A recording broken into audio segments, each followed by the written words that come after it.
From historic Simmons Field in Kenosha, Wisconsin, it's almost time for Rockford Rivets baseball once again. Today, the Rivets open the 2021 season against the Kenosha Kingfish.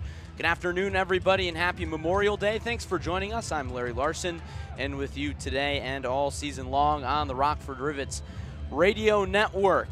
Rockford has not met Kenosha since 2019, and it was July 24th to be exact. The two teams split the 2019 season series 6 games apiece. The two teams were pretty evenly matched, needless to say, with that 6-6 record. A lot of good matchups between the two teams, but Kenosha took 4 of the last 5 matchups. Rivets are managed by JT Scara in his second season in the Northwoods League. He took over for the Rivets with 2 weeks remaining in last season's schedule. It was a tumultuous 2020 campaign for the Rivets. They posted a record of 16-27. They finished just a game and a half outside of playoff contention, but they were first forced to go on a COVID-19 pause and replace the entire roster with 2 weeks to go in the season. They also had to replace the entire coaching staff, so JT Scara took over for former manager Josh Kine. As for Kenosha, their season was far from normal as well. They played 26 games versus a team created just for last season, the K-Town Bombers. The Kingfish went 17-9 in that shortened campaign. All the games were played here at historic Simmons Field. So Rockford and Kenosha, again, did not meet last year. Rockford played all opponents from Wisconsin, but not Kenosha, despite the short distance between the two squads. Geographically, taking a look at the 2019 standings from the Great Lakes East, which is the division that both Rockford and Kenosha call home, Rockford finished in 4th behind the Kingfish with a record of 33-39, 19 games back of the Traverse City Pittsbitters, who set a league record with 52 wins in the regular season. They would go on to claim the Northwoods League title, and they, of course, finished with a record of 52-20. Kalamazoo finished in 2nd, 15 games behind Traverse City. Kenosha in 3rd with a mark of 34-38. It is opening day in the Northwoods League. Other matchups around the Great Lakes Division today. Kokomo travels to Traverse City to take on the Pittsbitters. Kalamazoo takes on rival Battle Creek. Those two teams separated by about 45 miles. Green Bay travels to Fond du Lac, another close geographic rivalry. Lakeshore takes on Madison, and Wisconsin takes on Wisconsin Rapids. We'll keep an eye on the out-of-town scoreboard today throughout the matchup. But of course, the matchups to keep an eye on for these two teams is Kokomo and Traverse City, and Kalamazoo and Battle Creek, other teams in the Great Lakes East Division. Today's pitching matchup, taking the ball on opening day for Rockford, it'll be number 33, Bryce Barnett. He's a redshirt freshman out of Arizona State. He's out of Lockport, Illinois, native of Illinois, one of 13 on this Rivets roster. Stands at 6'1", 185 pounds. Did not see much action at all this spring for the Sun Devils. Made 3 appearances, totaling to just 1 inning pitched.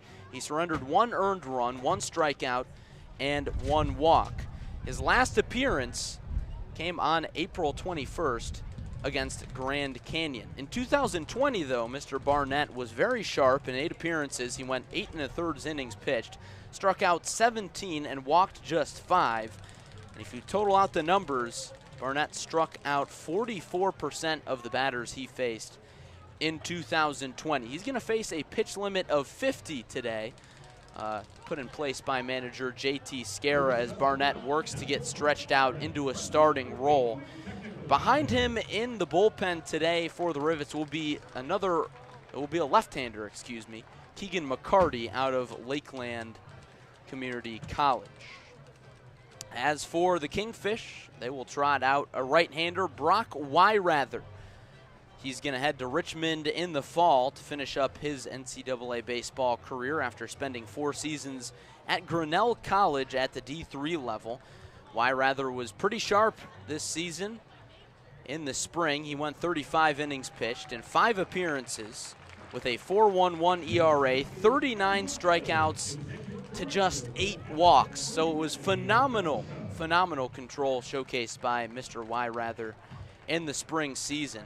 He's also a two-way guy. He slashed .350, .422, .520 in 24 games played in the outfield, but Rather will not bat for himself today, as Mike Paracco, the manager for Kenosha, went another route. We're a few minutes away from first pitch. It's 1:01. First pitch set for 1:05 p.m. at historic Simmons Field. Game 1 of 72 for both these two teams. We'll take a short break here in a moment and come back with the starting lineups and baseball. But taking a look at Rockford's roster, a lot of temporary players for both these squads. In fact, you could even consider these two teams short-handed. Rockford has 17 active players on the roster, and Kenosha has just 16, and they actually added a player to the roster just this morning in Sean Tillman, a junior outfielder from Concordia, Wisconsin. You hear the applause from the Kenosha faithful as a few first pitches are being thrown out. It is Memorial Day, so you can expect a few military honorees throughout today's game. We will step aside and take a short break. We will have the lineups and baseball coming up next on the Rockford Rivets Radio Network.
Welcome back to historic Simmons Field in Kenosha, Wisconsin. Rockford Rivets and Kenosha Kingfish getting set for game number 1 of 72. It's opening day in the Northwoods League. Let's get you the starting lineups for both squads, starting with the visiting Rockford Rivets. Here's how JT Scarrow lines things up on the lineup card. It'll be Peter Fusek to lead it off and play center field. The freshman from MATC put together a great freshman season for the Stormers. Wade Elliott bats second and will play third base. He's a sophomore headed to Louisiana Tech in the fall. Dylan Robertson, a left-handed hitter, will play second base and bat third. Zach Beatty, the big power-hitting first baseman, bats cleanup and plays first base. Daniel Gutierrez, the redshirt junior from Roosevelt University, bats fifth and plays shortstop. Jared Herzog, the freshman from Rockford University, will DH and bat sixth. Austin Greco, a freshman from Miami, Ohio, will play right field and bat seventh. Jake Kleekamp behind the plate, he'll bat eighth. And Troy Tucci, the redshirt senior from Rockford University, will play left field and bat ninth. As for the Kingfish, it'll be McKay Barney to lead it off and play center field. Josh Leslie bats second and plays shortstop. Kirk Liebert, a former Rockford Rivet, he's one of a few in this Kenosha order. He bats third and catches. Henry Cusiak will bat fourth and play third base. Casey O'Laughlin, a junior from Azusa Pacific, will bat fifth and play left field. Sam Beers, another former Rivet, he played for the Screws for the final 2 weeks of the season last season, will bat sixth and play first base. Sean Tillman, also from Concordia, Wisconsin, will play right field. Josh Byer bats eighth and plays second base. And Harry DeLeonis will bat ninth and be the DH for manager Mike Poriaco. Both teams with fresh records in this one, game one of the season. We'll see who takes game one of the season series. 12 matchups between these two teams set for this year. Kenosha will start the right-handed pitcher Brock Wyrather, as we mentioned in the pregame show, 6'1", 215, out of Polk City, Florida. Spent 4 seasons at Grinnell College, and he will transfer to Richmond to wrap up his collegiate career. The numbers to watch for him: 39 strikeouts and 8 walks this season at Grinnell, so he's got masterful control. We'll see what he can do in the Northwoods League against Peter Fusek. The center fielder steps in for Rockford as the leadoff batter. Rockford in their dark gray traveling grays, gold lettering, gold numbers, and Kenosha in their cream-colored home uniforms with Kingfish text across the front in navy blue, highlighted by dark red. Wyrather working from the windup, kicks and delivers a fastball in there for a called strike, and we are underway in the 2021 Northwoods League season at 1:09 Central Time. Wyrather working from the right side of the pitching rubber. Here comes the 0-1. Took something off, and Fusek swings and misses. And it's 0-2 very quickly. Wyrather out in front of the Rockford leadoff batter. The freshman from MATC slashed .421, .538, and .645 for the Stormers. Here's the 0-2 pitch. Swung on and missed. Fastball on the inner half of the plate. Got Fusek swinging. And just like that, with 3 pitches, Brock Wyrather records the first out of the ball game. Rivets nothing, Kenosha nothing, just getting started in the top half of the first. And Wade Elliott steps in with 1 down. Elliott, the sophomore, headed to Louisiana Tech. Played his first 2 seasons of college ball at Grayson College in Denison, Texas. Here's the first pitch to him. Fastball just misses outside, and it's 1 ball and no strikes.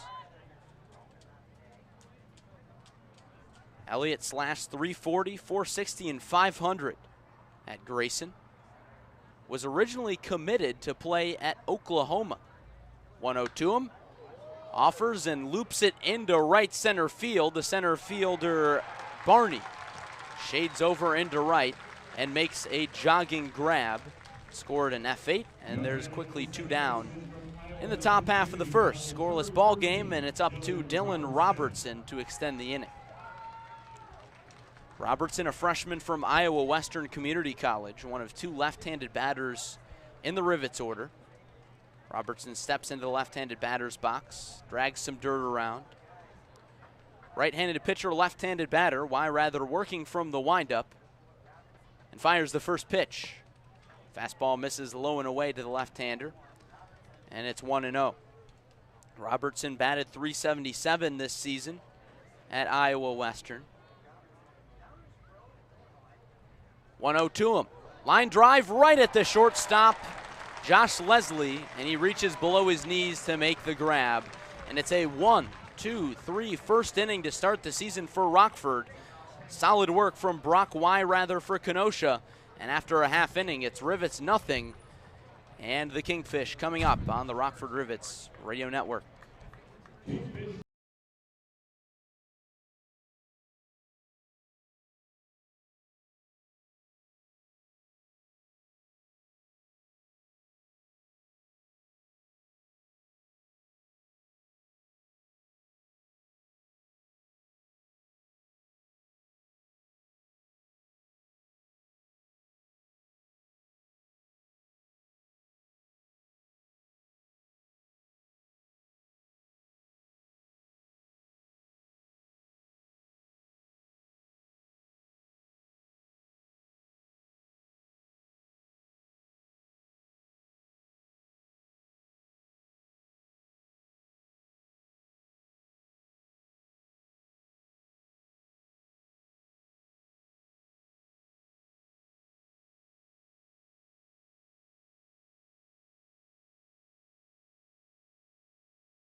Headed to the bottom half of the first inning in Kenosha at historic Simmons Field. Rockford and Kenosha opening the season today. Bryce Barnett taking his warm-up pitches. He will start the game for Rockford on the mound, making his first start since high school. I talked to JT Scara, the Rivets manager, before this one got going, and he said the key for Barnett today is just going to be focusing on fastball command. It's going to be a bit of a spring training start for him. He'll be limited to just 50 pitches. Quick defensive order for Rockford from left to right in the outfield. It'll be Troy Tucci, Peter Fusak, and Austin Greco. Around the infield, Wade Elliott, Daniel Gutierrez, Dylan Robertson, and Zach Beatty, and Jake Kleekamp behind the plate. McKay Barney, a left-handed batter, steps into the box to face the right-handed Barnett. Barnett working from the windup, kicks and deals the first pitch. It misses high and away, well above the helmet level of Barney, and it's 1-0. McKay Barney, the sophomore from South Mountain Community College. Next pitch is a fastball down the middle taken for a strike. Back even at 1-1. At South Mountain Community College, Barney slashed .325, .438, and .547. Next pitch is a tailing fastball that draws a swing and a miss from Barney, and it's 1-2. Barnett with good run on the two-seamer. We'll see what he comes back with the 1-2 pitch. Working from the left side of the rubber, fires. Curveball misses high and away, and it's 2-2.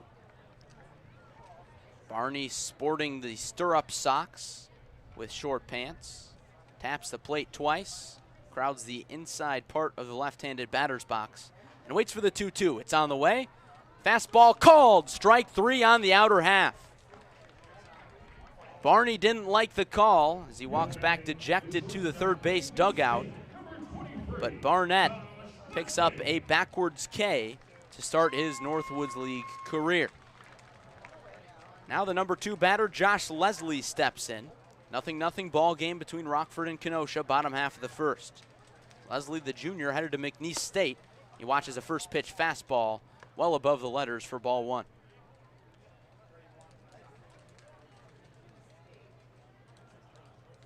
Leslie played 2 seasons at Mesa Community College. Next pitch is a fastball on the outer black, and Leslie waves and misses, and it's 1-1. Leslie hit .382 in 46 games this season. The 1-1 is another fastball, that time right down Broadway, and it's 1 ball and 2 strikes. Rivets infield shaded at normal depth. Zach Beatty, the first baseman, playing back on the grass near the outfield. The wind in the 1-2 pitch, breaking ball, chopped foul off to the left side and out of play.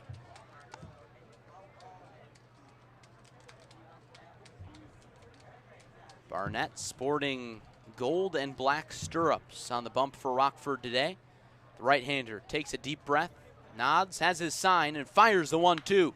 Ground ball to second base. The second baseman, Robertson, gobbles it up and throws on to first in time. It's a 4-3 putout.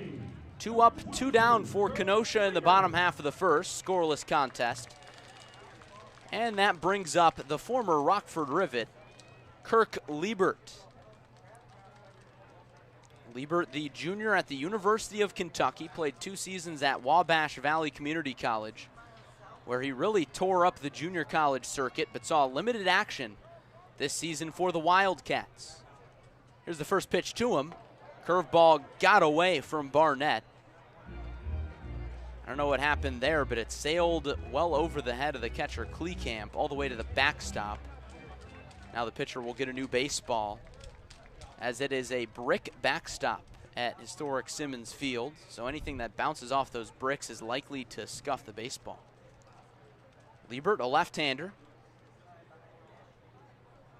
waits for the 1-0. It's on the way. Fastball misses outside, and it's 2-0. If there's anybody who's likely to draw a walk in this Kingfish order, it's Kirk Liebert, who walked 56 times while striking out just 25 times in 2 seasons at Wabash. Next pitch is a fastball that misses high and away, and it's quickly 3-0. Barnett's got some work to do if he wants a 1-2-3 inning. Liebert likely taking all the way. The 3-0 pitch is a fastball that misses down and in. And that's ball 4. So it's a 2-out walk for the Kenosha catcher. First base runner of the game for either side. And that brings up the third baseman, Henry Kuziak. Kuziak, the sophomore from Missouri Southern.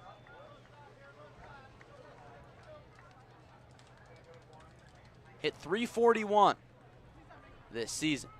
Barnett working from the stretch and fires. Liebert takes off with the pitch. The pitch is the ball. Throw down to second, and he's safe. Jake Kleekamp's throw was on the left field side of the second base bag and took a little too much work for the second baseman, Robertson, to bring that down. So Liebert swipes second base. He's got phenomenal speed for a catcher. And really, Liebert has the athleticism to play anywhere in the field. 1-0 pitch to Kuziak, chopped on the ground to third base. Wade Elliott gloves it and throws sidearm across the diamond in time to get a hustling Kuziak. So Bryce Barnett works around a 2-out walk issued to Kirk Liebert, and after 1, we're scoreless on the Rockford Rivets Radio Network.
Top half of the second inning in Kenosha. Scoreless ball game between the Rockford Rivets and the Kenosha Kingfish.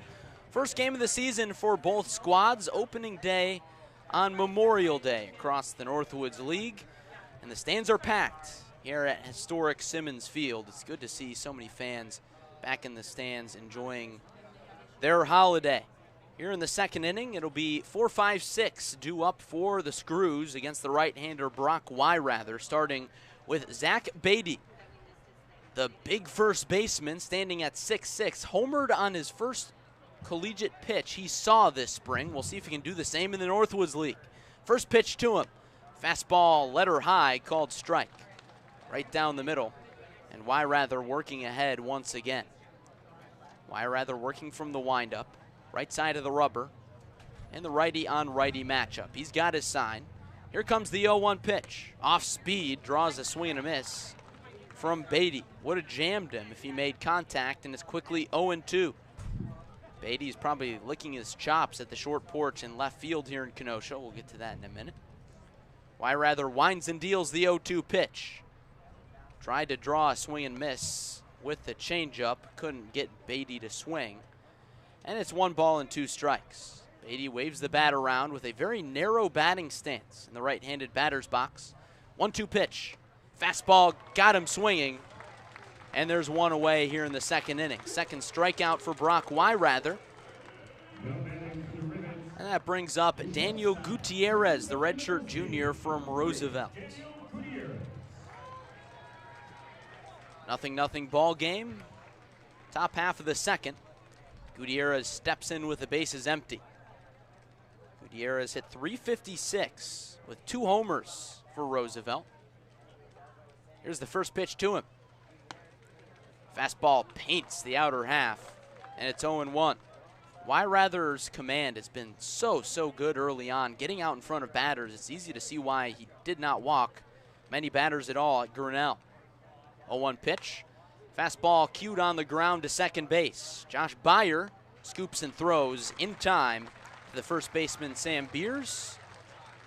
And there's quickly 2 down in this Rockford second inning. And now it's up to Jared Herzog. Rivets nothing, Kenosha nothing, top half of the second. Herzog, a very intriguing two-way player out of Rockford University, is the DH today for the Screws, left-handed batter, 1 of 2 in the order. Awaits the first pitch from Brock Wyrather. It's on the way. Fastball misses low, and it's ball 1. Herzog slashed .305, .413, and .411 with a homer and 21 ribbies for the Regents, and was named the Conference Freshman of the Year. 1-0 pitch. Fastball fouled back to the screen, and it's back even at 1-1. Herzog also certainly notable for his performances on the mound, and he'll start tomorrow for the Rivets in their home opener. Posted a .365 ERA. 1-1 to him. Breaking ball chopped foul off the foot of Herzog. That would be his left foot, his front foot, so he steps out of the box, adjusts his batting gloves to shake it off. Before the 1-2 pitch. Herzog standing on the back line of the left-handed batter's box. Wyrather steps on the rubber, puts the glove over his face, kicks and deals the 1-2, tosses the curveball in the dirt. Herzog swings and misses. Liebert steps in front of the plate and throws to first in time. 2 strikeouts. Highlight the second inning for Brock Wyrather as he works another 1-2-3 frame, and after 1.5, it's Kenosha nothing, Rockford nothing. You're listening to Rockford Rivets Baseball.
Bottom half of the second inning in Kenosha. It's Rockford nothing, Kenosha nothing.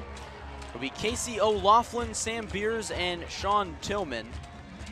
5, 6, 7 batters due up for the Kingfish after they stranded Kirk Liebert in scoring position in the first inning. Bryce Barnett out there for his second inning of work. He pitched 16 pitches into his 50-pitch limit in game 1 of 72 today. Barnett trying to get stretched out back into a starter's role. Faces the left-hander O'Loughlin to start the frame.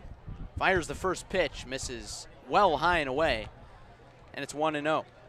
O'Loughlin played 3 seasons at Northwestern and will head to Azusa Pacific in the fall. 1-0, fastball misses just a little closer that time. Still outside in the right-handed batter's box to the left-handed O'Loughlin. Junior leans back, stares out at Barnett. 2-0 pitch, another fastball, once again misses outside, and it's 3-0.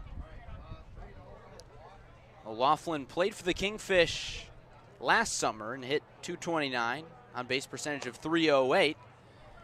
And Barnett goes back to the fastball and again misses on the outer half of the plate.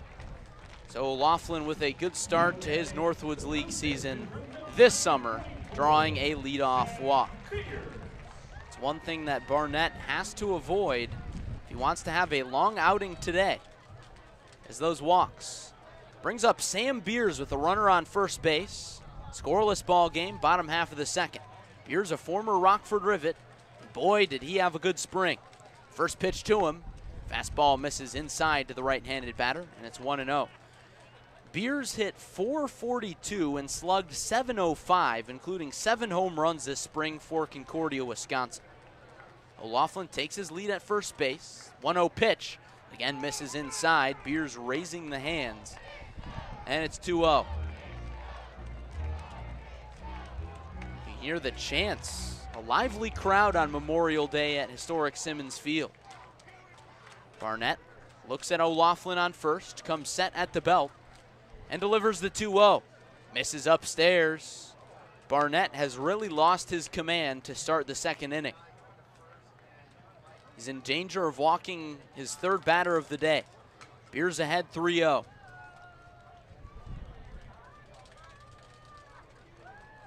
Awaits. 3-0 pitch, it's on the way. Fastball right down the middle, taken for a called strike. Now it's a hitter's count for a dangerous batter in Sam Beers, who was the Northwoods League Player of the Night on August 16th, 2020 for the Rivets. O'Loughlin takes off for second base as Barnett didn't even notice him. It was before the pitch was delivered, so O'Loughlin sneaks his way to second base. There's a runner in scoring position for Sam Beers, who took a fastball for a strike, and now the count is full. O'Loughlin not being held at second base by the shortstop Daniel Gutierrez. Barnett sets, and here comes the payoff pitch. Fastball misses inside, nearly hit Beers, and it's back-to-back walks to start the second frame.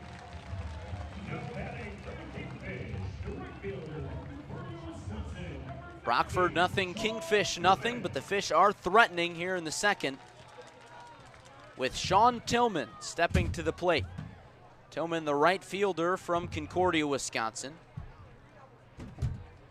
And those 2 walks prompt a mound visit from Rockford manager JT Scara.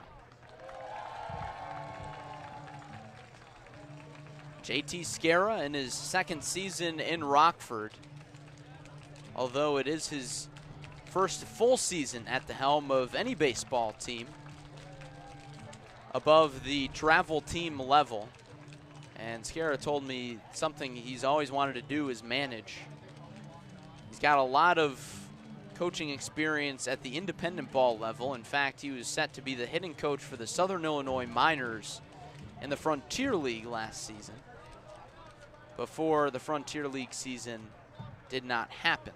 So former Rivets manager Brian Smith called him up, and Scara said he'd take the Screws job for the final 2 weeks of the season, and clearly it worked out. Mound visit is over. Barnett ready to deliver the first pitch to Sean Tillman. It's on the way. Fastball misses up and in. Ball one. Casey O'Laughlin on second base. Sam Beers on first, both reaching on walks. 0-0 game. Sean Tillman looking to change that. Barnett nods at the catcher, Kleekamp, has his sign. Kleekamp sets up on the inside part of the plate. 1-0, ground ball to shortstop, could be two. Gutierrez is second for one, and Robertson, the relay throw is in time to first. It's a 6-4-3 twin killing, and it couldn't have come at a better time for Rockford. On the play, O'Laughlin moves up to third base, but now there's two down for Josh Beyer.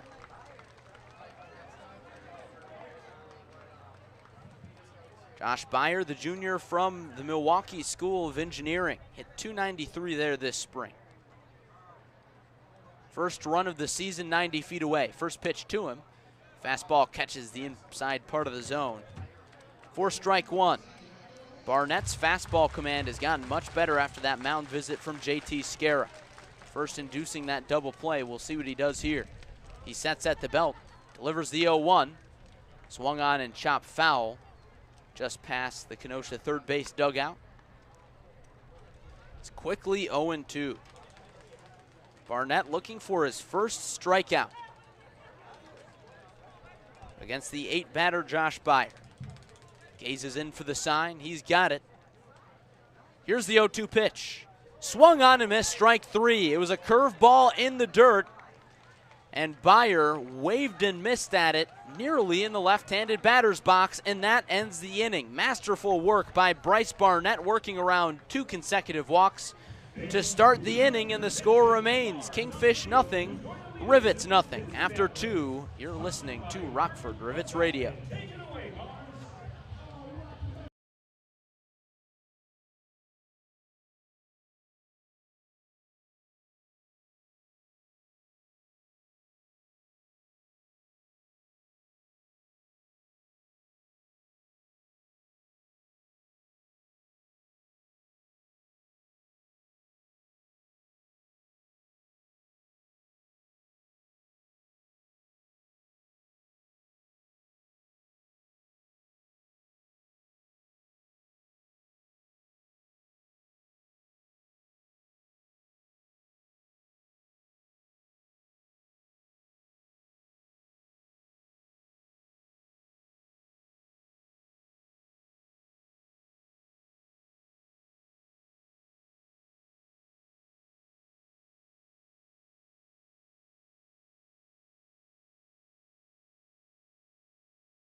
Headed to the third inning at historic Simmons Field in Kenosha, Wisconsin. Rockford 0, Kingfish 0. It'll be the lower third of the Rockford order due up, and Austin Greco, Jake Kleekamp, and Troy Tucci. 2 of 3 of those players were on the Rivet squad for the final 2 weeks of last season in Kleekamp and Tucci. Austin Greco, the freshman from Miami, Ohio, getting his first action of this baseball season. Did not play a single game this spring at Miami, Ohio. So he'll take a red shirt, get another year of eligibility. Rockford right fielder, new JT Scara, playing travel ball in the Sparks program in the Chicago suburbs. That's how he ended up on this Rivet squad. Right-hander against right-hander to start this third inning. Brock Weirather works from the windup, and the first pitch is a fastball taken for a called strike on the outer half of the strike zone. Greco listed as a two-way player, but I asked him before the game, what do you think of yourself as? And he said, definitely a hitter. 0-1 pitch to him. Takes a fastball high. Ball one. 1 ball and 1 strike. Greco stands at just 5'9" in the right-handed batter's box, and he said 5'9's not going to get you anywhere, so he really likes to focus on the hitting side of things. 1-1 pitch to him. Weirather goes off speed and misses low, and it's 2 balls and 1 strike.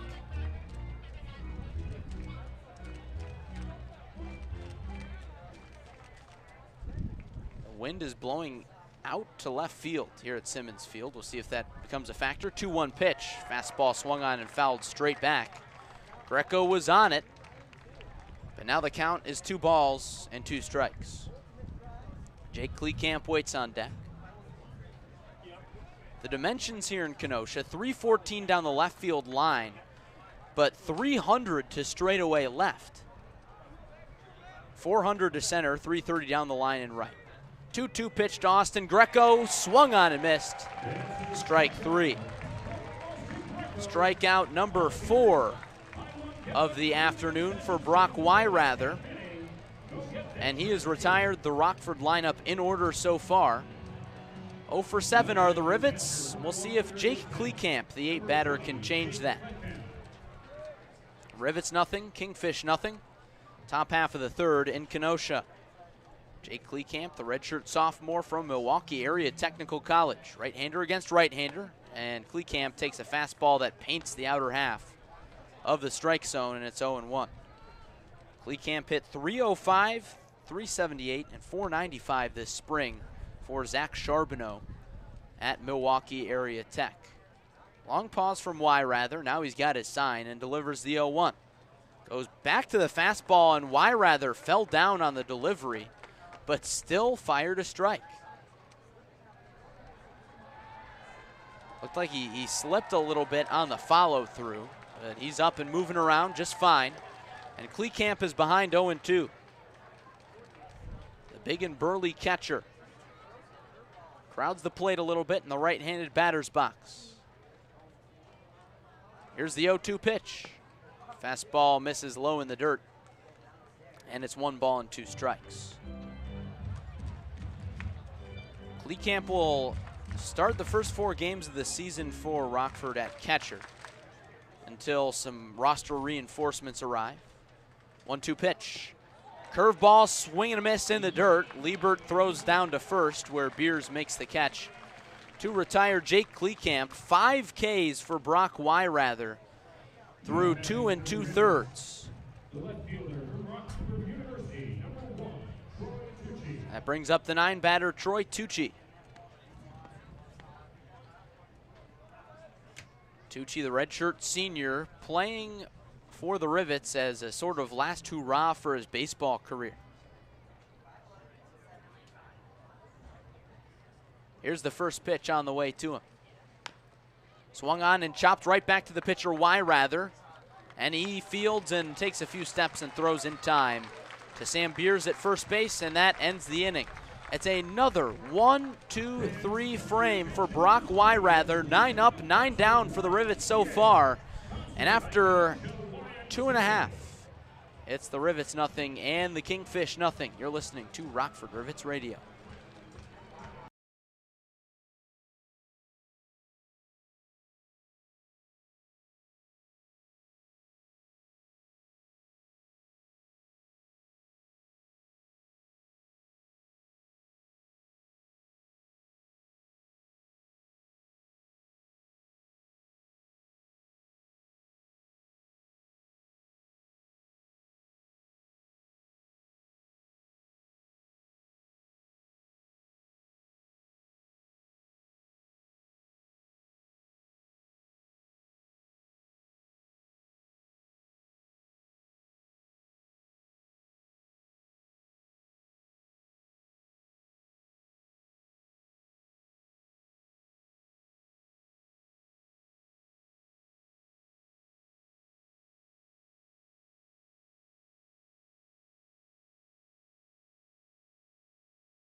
Scoreless ball game between Rockford and Kenosha going to the bottom half of the 3rd inning at historic Simmons Field in Kenosha, Wisconsin. Bryce Barnett, the right-hander for Rockford, out there for his third inning of work, navigated through some choppy waters in the second inning, walked the first two batters of the inning, then induced a 6-4-3 double play, and struck out Josh Beyer to get out of trouble. He'll face Harry DeLianis to start the third inning, and he fires a fastball that just misses the sleeve of DeLianis for ball one. Barnett working from the windup, working quickly, fires a fastball. A pitch in the dirt, check swing from DeLianis, and he did go around, says the first base umpire, Perry Schwartz. Jeff Osborne behind the plate, and Spencer Kim at third base. That's the umpiring crew. Barnett fires the 1-1 pitch. Fastball chopped foul behind the batter DeLianis, and it's 1-2. Barnett with 2 strikeouts so far, the redshirt freshman from Arizona State. Has been a reliever in his 2 seasons for the Sun Devils. Here's the 1-2 pitch. Goes off speed and gets a called strike 3. He went to the slider there. Looked like about a ball's length outside of the zone. DeLianis did not like the call, but nonetheless, it's strikeout number 3 of the afternoon for Barnett. Out number 1 here in the third. Brings up the top of the order in McKay Barney.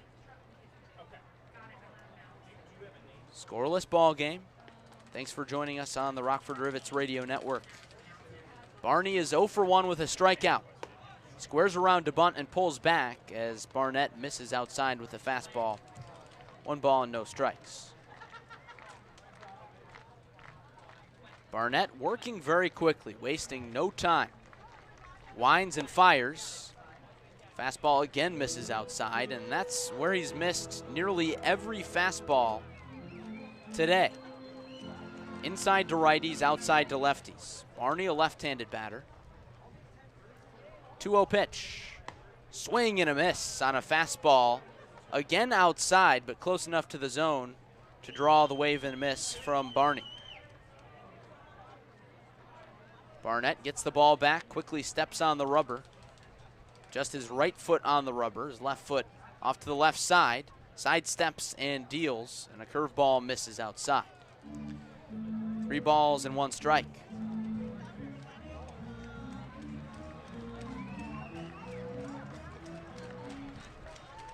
Barney, a native of Mesa, Arizona.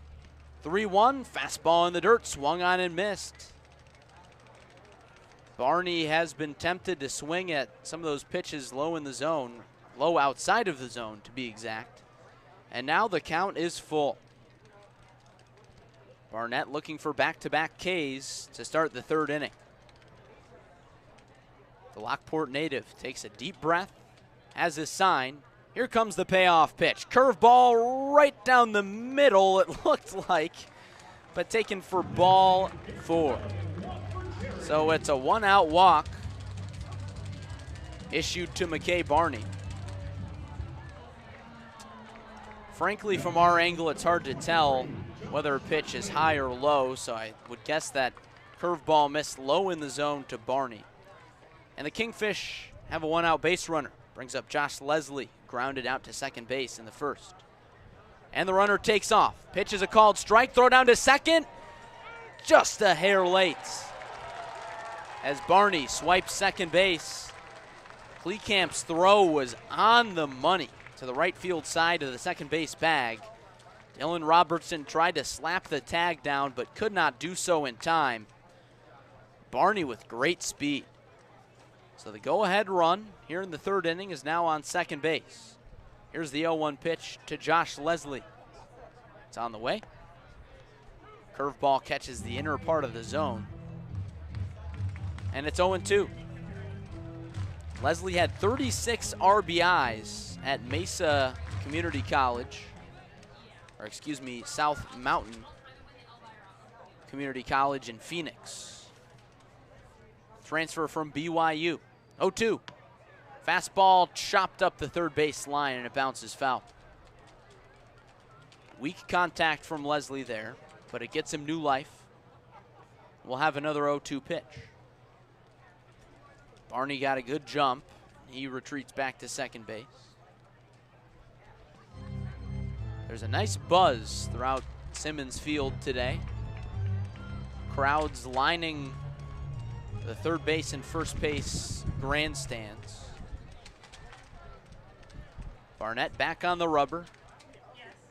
Looks for his sign from Kleekamp. He's got it. Sets at the belt. Comes home for the 0-2. Goes off speed, and it's buried in the dirt. Stopped by Kleekamp for ball one. Barney stays at second base. Dylan Robertson nearby for a pickoff throw if need be. Wouldn't say he's being held on, though. Barnett gives the runner a look and fires.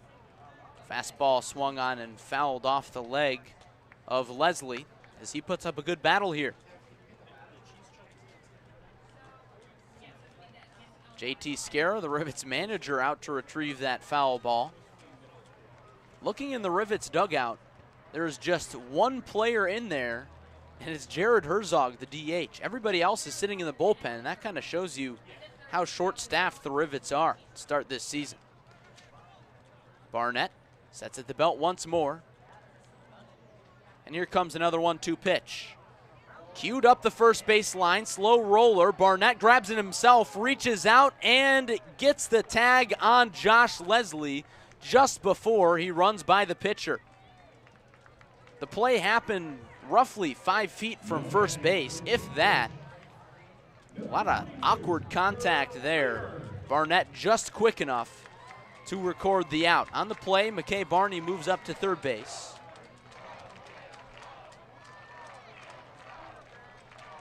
It's Kenosha nothing, Rivets nothing. Bottom half of the third, but a base hit here from Kirk Liebert could give the Fish a 1-0 lead. Liebert walked back in the first inning. Left-handed batter, and he takes a fastball high for ball one.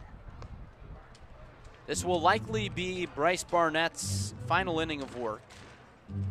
Limited to 50 pitches today by JT Scarra. Here's the 1-0 pitch. Ground ball to shortstop. Gutierrez fields and throws in time to get a speedy Liebert at first base. So Barnett works around trouble once again. He's issued 4 walks, but it really has not mattered as the Rivets keep Kenosha off the board once more, and through 3 innings, we're scoreless. You're listening to Rockford Rivets Radio.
Going to the top half of the fourth in Kenosha. It's the Rivets nothing and the Kingfish nothing. Game 1 of 72.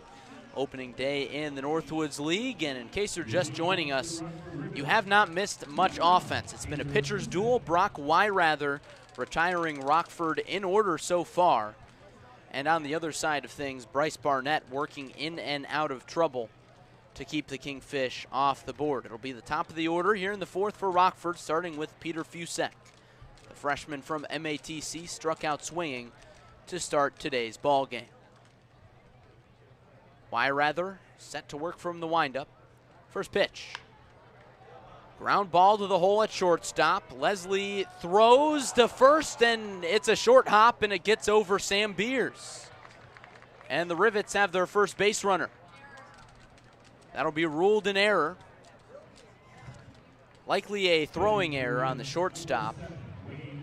It was a slow roller to the hole. Leslie had to range to his right side, and his momentum carried him away from the bag.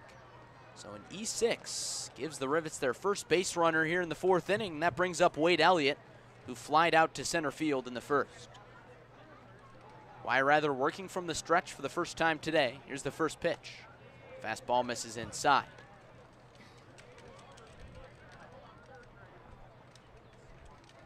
Weirather almost crouching in the stretch position. Ball behind his back. Now he comes set with the glove right up near his face. 1-0 pitch, hammered down the left field line, and it drops for a hit. Past the outreached arm of Cusack. Fusek's going to try to go first to third, and he dives in safely. The throw was just a tad late from Casey O'Laughlin in left, and the Rivets are cooking here in the fourth inning. It's the first base hit of the game, and it belongs to Wade Elliott.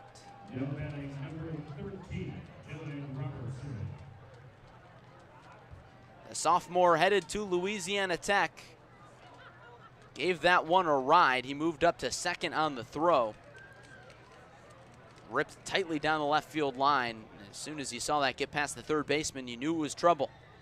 Runners on second and third for Dylan Robertson, who lined out to shortstop to end the first. Left-handed batter takes a fastball. Called strike.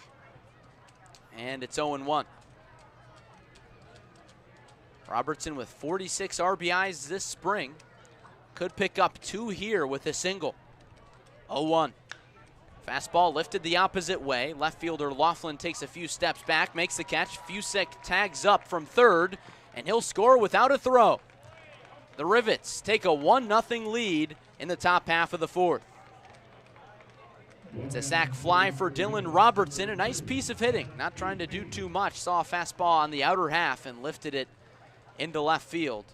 Got the job done. So the Rivets make the Kingfish pay for their error. Fusek reached on an error to start the inning. Just one out here in the fourth. Runner on second base now for Zach Beatty. Struck out swinging in the second inning. First baseman's got some major power. Takes a big boy hack and a miss. And a fastball right down the middle. And it's 0-1. Beatty set a program record at McCook Community College with 18 home runs this spring. Ironically, he was one of the last players entered on their roster before the season started. Here's the 0-1. Off-speed pitch, waved that and missed. A very awkward swing from Beatty. And it's 0-2. But Beatty got on the roster at McCook, which is located in Nebraska, basically from a friend who was committed to play there. Beatty asked his buddy if he could put in a good word for him, and he did. And he ended up on the roster, and I'm sure the folks at McCook are sure happy that he did. Beatty awaits the 0-2 pitch, and it's on the way. Fastball misses way upstairs. Pickoff throw down to second base. Not in time. It squirts out of the glove of the shortstop, Leslie. But it doesn't matter. Wade Elliott stays put at second base. 1 run in here in the Rockford fourth, excuse me. First run of the season for either squad.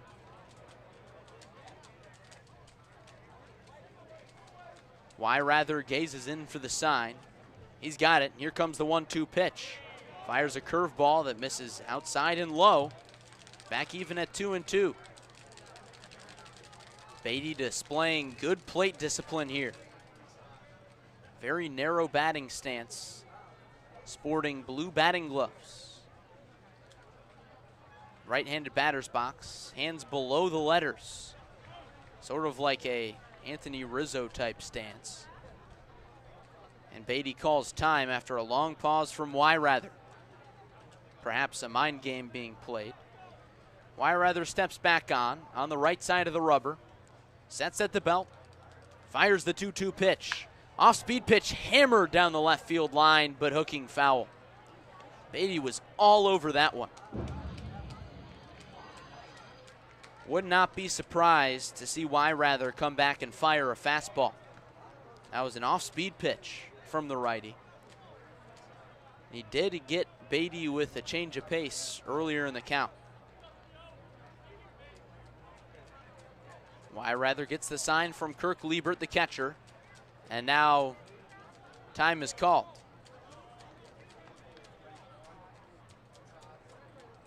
A long at-bat between Zach Beatty and Brock Wyrather.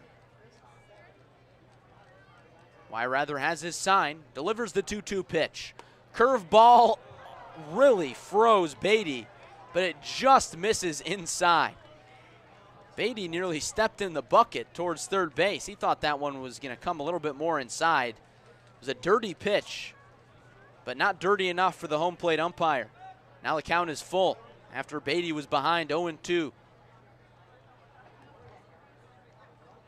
Wyrather with the set. Here comes the payoff pitch as the runner goes. Fastball called strike 3, throw down to third base is in time to get Wade Elliott.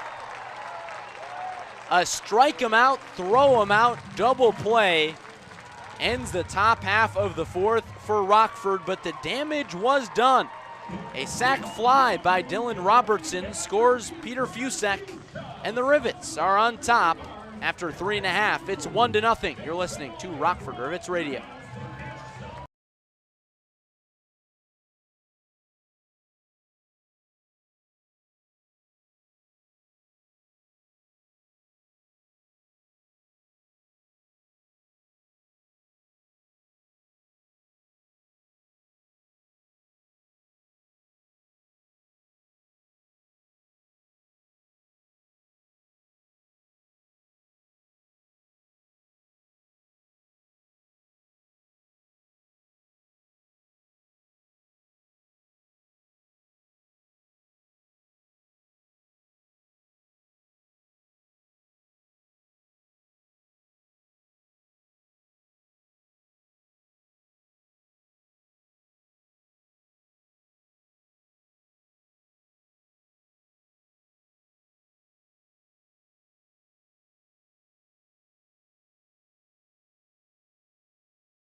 Back in Kenosha, Rivets lead 1-0 on the Kingfish in a battle between Great Lakes East rivals on opening day. Baseball on Memorial Day. Games all across the nation today, including in the Northwoods League for the first time this season. We've got a new pitcher to tell you about as we go to the bottom half of the fourth. Keegan McCarty takes the ball for Rockford after Bryce Barnett goes 3 scoreless. Keegan McCarty is a sophomore from Lakeland College, native of St. Joseph, Illinois, stands at 5'11", 175. He's a left-hander, so he switches it up on this Kingfish order. And he delivers the first pitch to Cusiak, and he offers it the first pitch, lifts it into right field, and the right fielder, Austin Greco, makes a few steps to his right and puts the squeeze on it for out number 1.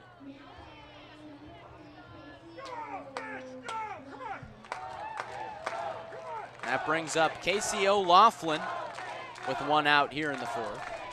Rivets on top 1-0. Some chance to get started below us in the press box. First pitch to O'Loughlin. Called strike. Looked like some off-speed pitch. Some off-speed from McCarty. Catches the outside part of the zone. McCarty working from the windup, working quickly, and the 0-1 is another off-speed pitch. And O'Loughlin waves and misses. He looked silly with that pitch. Maybe he was expecting a fastball, but it was a slow swing. And it's quickly 0-2. McCarty wasting no time, working from the right side of the rubber. 0-2 pitch. Fastball, called strike 3.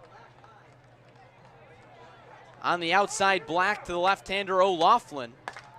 And it's a quick 2 outs for Keegan McCarty here in the 4th.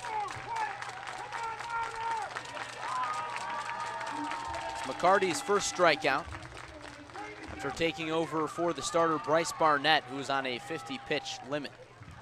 First pitch to Sam Beers with 2 down. Curveball chopped back to the mound. McCarty runs, intercepts it, and flips underhand to Zach Beatty in time. A very quick 1, 2, 3 top half of the 4th inning, bottom half of the 4th inning, for Keegan McCarty. The Kingfish are kept off the board again, and the Rivets hold a 1-0 lead. You're listening to the Rivets Radio Network.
Rivets 1, Kenosha 0, going to the 5th inning at historic Simmons Field in Kenosha, Wisconsin. Thanks for joining us today on the Rivets Radio Network. And in case you're just joining us, the Rivets scratched across their lone run in the 4th.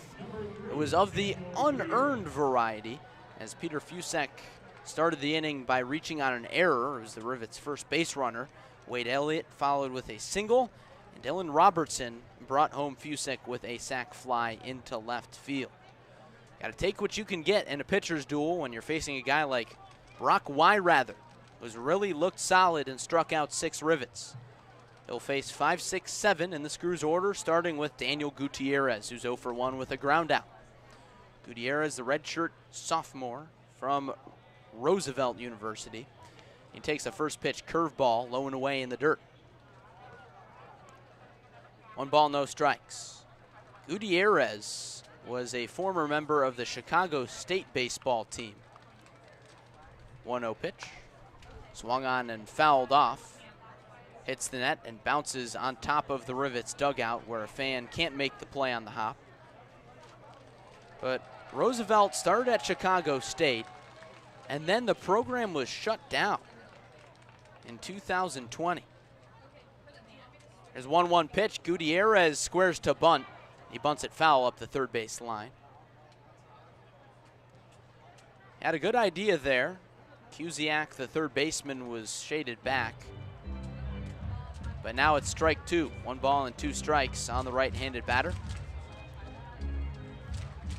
But I was talking to Gutierrez about that whole Chicago State situation, and he said that the athletic department at Chicago State didn't tell them the program was being shut down until about May or June, that early summer, 2020. So he had to scramble to find a new home to play baseball.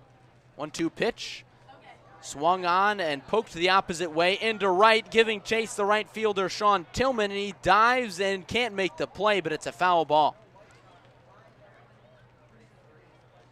That one dropped foul by about 2 feet. Would have been at least a double for Gutierrez as Tillman dove.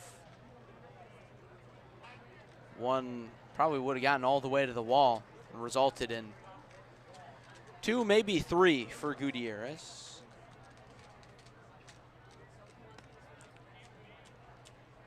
Gutierrez, a native of Thornton, Illinois, standing at 5'10", 180 in the right-handed batter's box. Rather winds and deals another 1-2 pitch, and we'll have yet another as Gutierrez fouls it off the screen, and this time above the Rivets dugout. A fan makes the play with his 2 bare hands. Good fundamentals.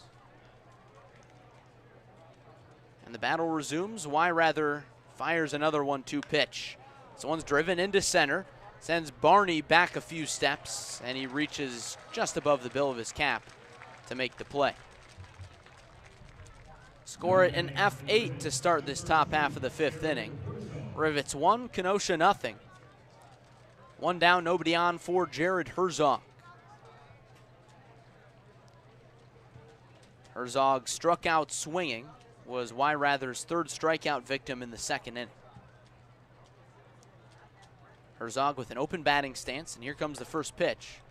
Fastball misses outside. Kirk Liebert almost dropped the ball there, but it doesn't matter with nobody on base.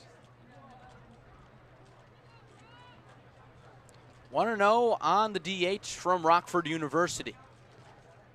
Pitch on the way. Fastball sends Herzog dancing out of the left-handed batter's box. He had to shift his hips backwards.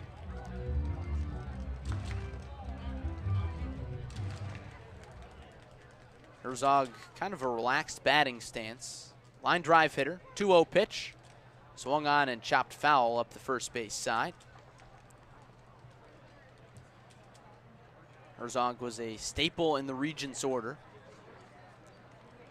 all spring at Rockford University.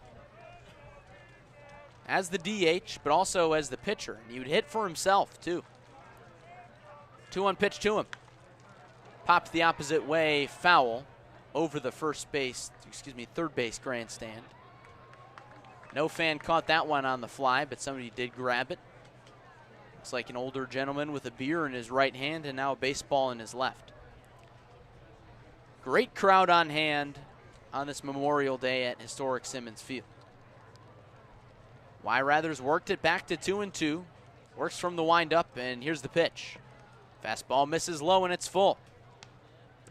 So after Rather worked so efficiently through the first 3 innings, the Rivets have given him a lot of trouble. In the 4th, they scored 1 run. It was unearned. And here in the 5th, they have really worked the count against the righty. Here's the payoff pitch. Fastball called strike 3 on the inner half.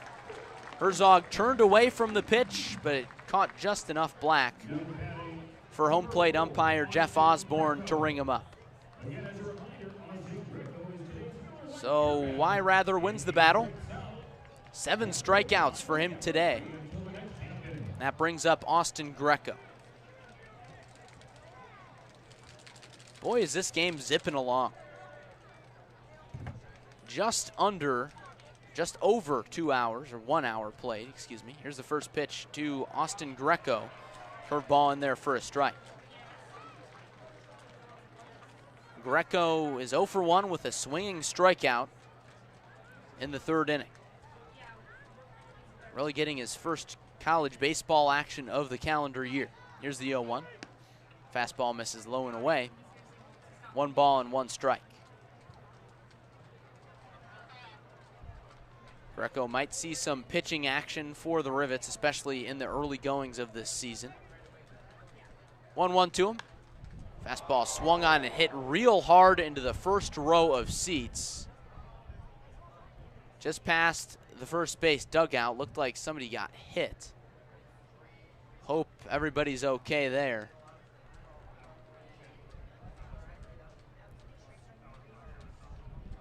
That one really jumped off the bat of Austin Greco, and that's why a lot of stadiums have extended their netting. Looks like the game is paused for a moment as staff tends to a fan in the first row.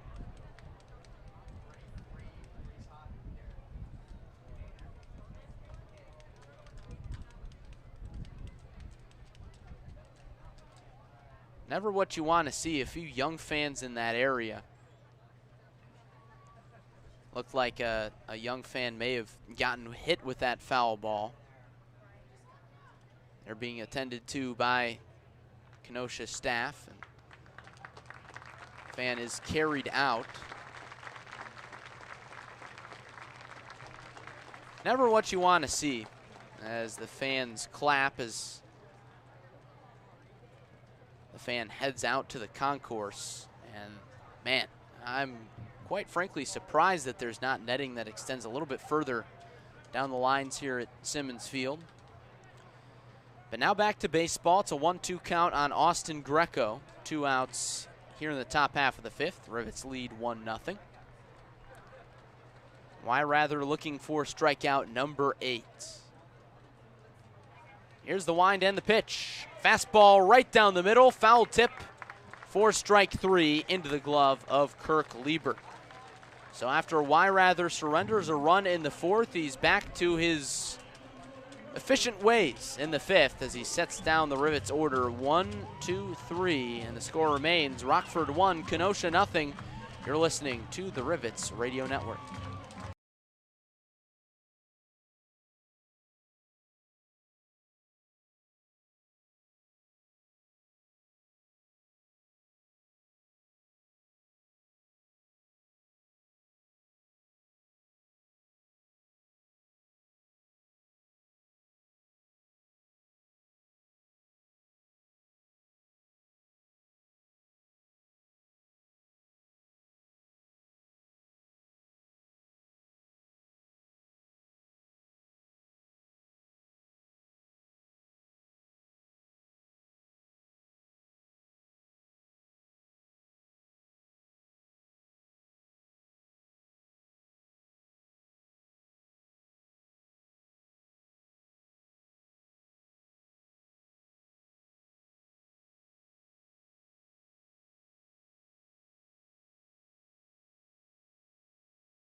Welcome back to historic Simmons Field. It's a 1-0 ball game in favor of the Rivets on top of the Kingfish going to the bottom half of the 5th. Lower third of the order due up for the Fish, starting with Sean Tillman, who grounded into a 6-4-3 double play in the 2nd inning. First pitch from Keegan McCarty. Fastball misses outside.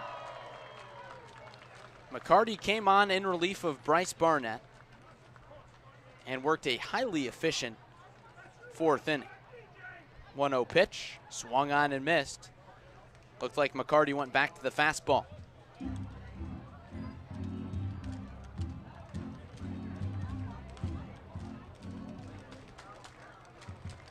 The wind and the pitch, swing and a miss. Fastball way outside. The count is 1-2 on Tillman. The junior from Concordia, Wisconsin. McCarty working from the windup. 1-2 pitch, yet another swing and a miss, and that time it's strike 3. McCarty sticking to the outer half of the plate.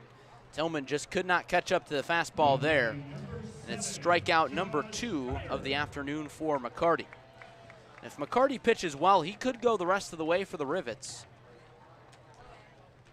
As JT Scara told me that the left-hander is stretched out to start. Here's Josh Beyer. First pitch, swing and a miss. Some heat from McCarty, and it's 0-1. Josh Beyer, the junior from Milwaukee School of Engineering, struck out swinging in the second inning. 0-1 pitch, fastball misses inside. That sends Beyer moving just a little bit backwards in the right-handed batter's box. Left-handed pitcher, right-handed batter. Beyer batting without batting gloves. Waits the 1-1. Pop to the right side of the infield. Beatty moves out of the way to give way for the second baseman, Dylan Robertson, who makes the play backpedaling into shallow right field. 2 up, 2 down in the bottom half of the 5th for Kenosha. Rivets on top 1-0. And now it's up to the 9 batter, Harry DeLianis.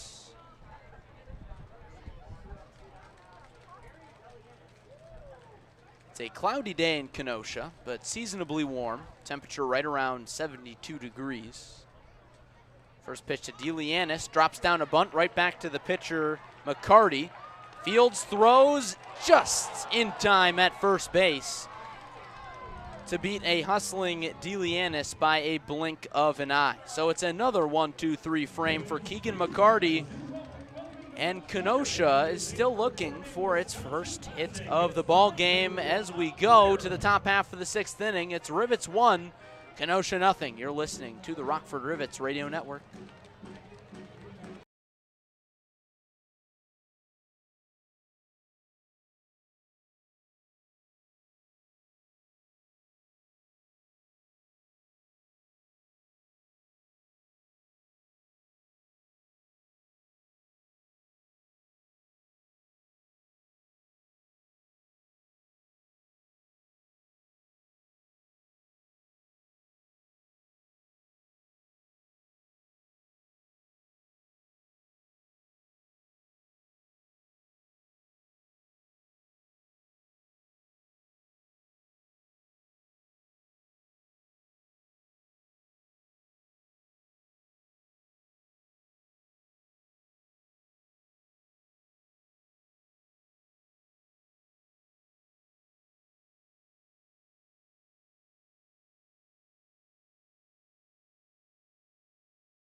Going to the 6th inning in Kenosha, it's Rivets 1, Kingfish 0.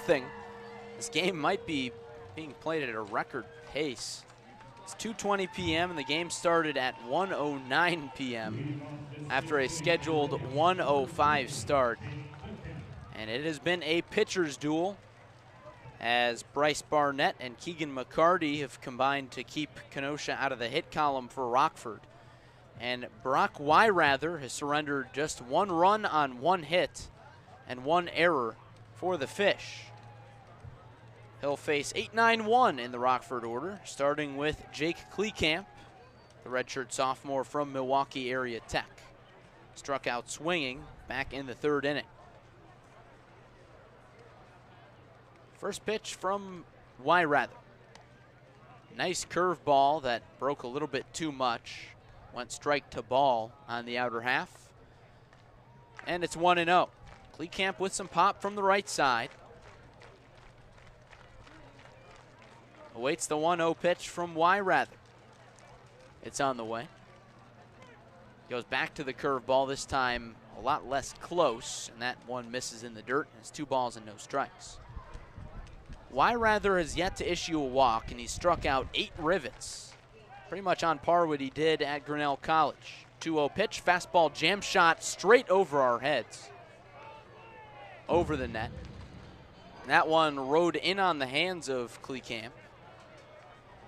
for a strike. 2 balls, 1 strike on the Rockford catcher. 2-1 pitch. Fastball misses inside, and it's 3-1. In batting practice, the Rockford right-handed batters were targeting the Fishbowl Club in straightaway left field here in Kenosha. It's 300 feet to straightaway left. 3-1 pitch. Kleekamp grounds it sharply to second base.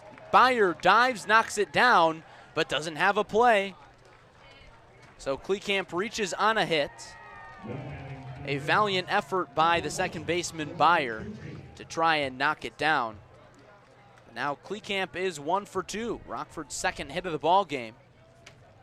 And the Rivets returner doing a good job in his first game back. Here comes Troy Tucci. We'll see if he can follow the act.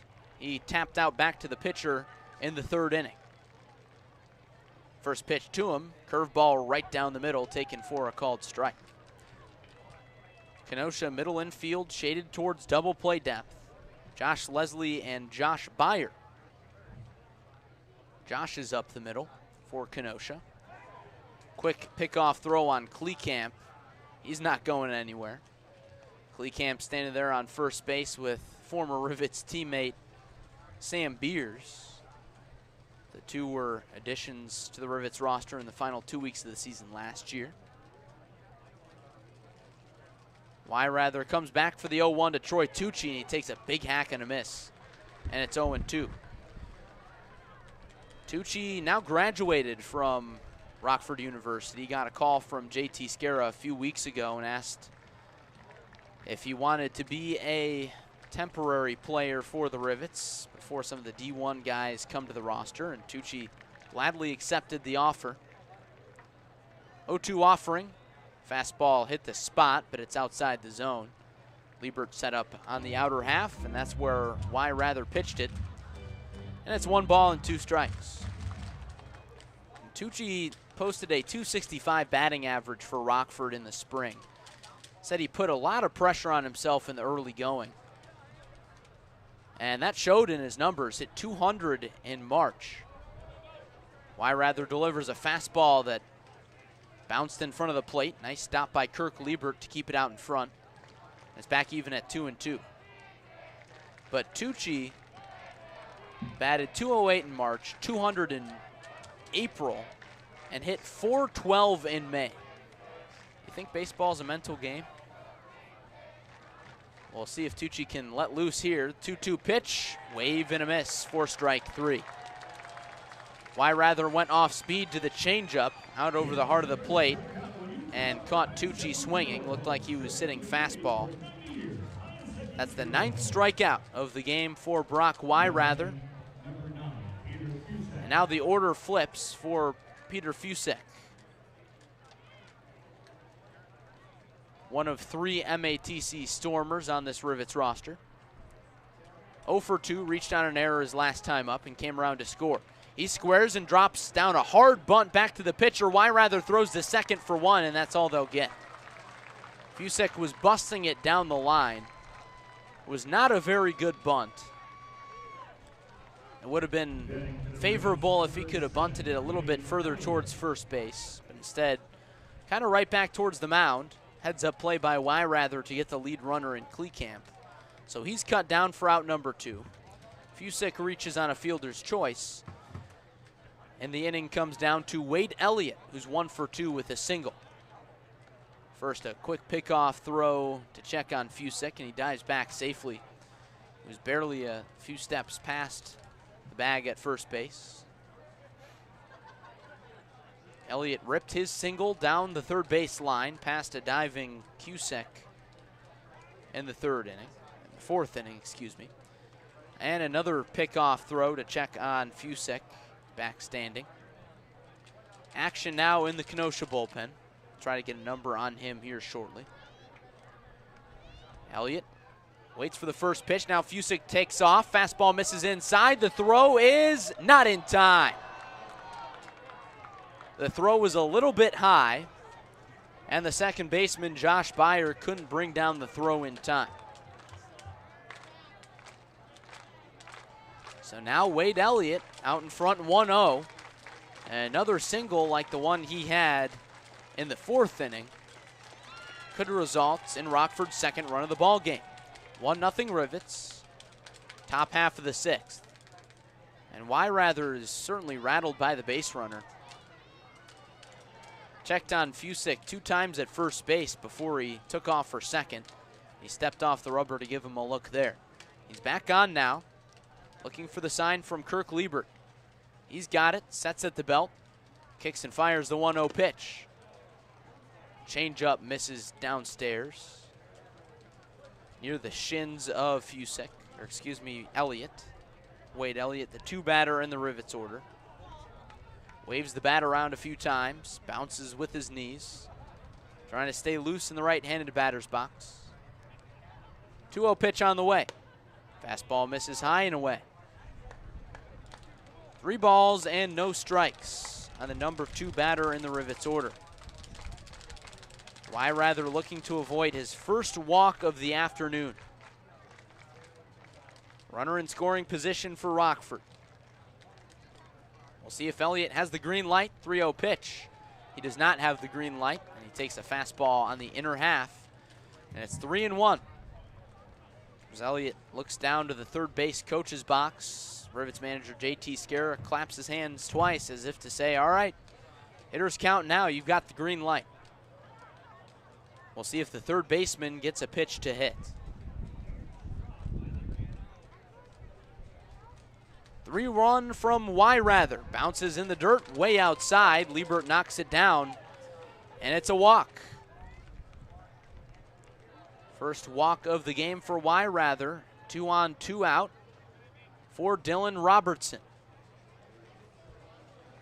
But before Robertson steps in, Liebert comes out for a chat with Rather. Rather standing at 6'1", 215 out of Polk City, Florida. Coming a long way from home to play summer ball. Played 4 seasons at Grinnell College.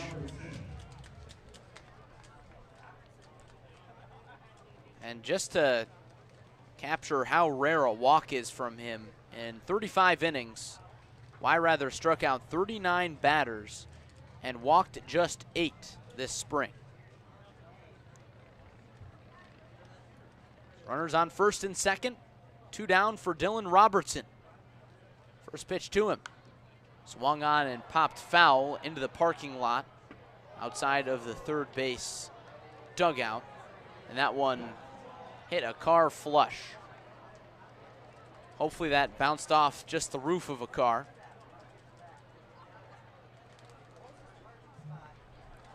Robertson steps back in. Rivets lead 1-0. Top half of the 6th. Game was moving at a blistering pace until this inning. Rather sets at the belt, and the runners take off. Robertson drives this one into center, sends Barney back, and he catches up to it and reaches over his head to make the grab. Robertson gave it a ride, but Barney put the squeeze on it just 2 steps in front of the warning track in center field. So the Rivets strand 2 runners in the 6th inning, and the score remains Rivets 1, Kenosha 0. You're listening to the Rockford Rivets Radio Network.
Rivets on top of the Kenosha Kingfish by a narrow margin of 1-0 as we head to the bottom half of the 6th inning. Taking a brief look at the out-of-town scoreboard on this opening day around the Northwoods League.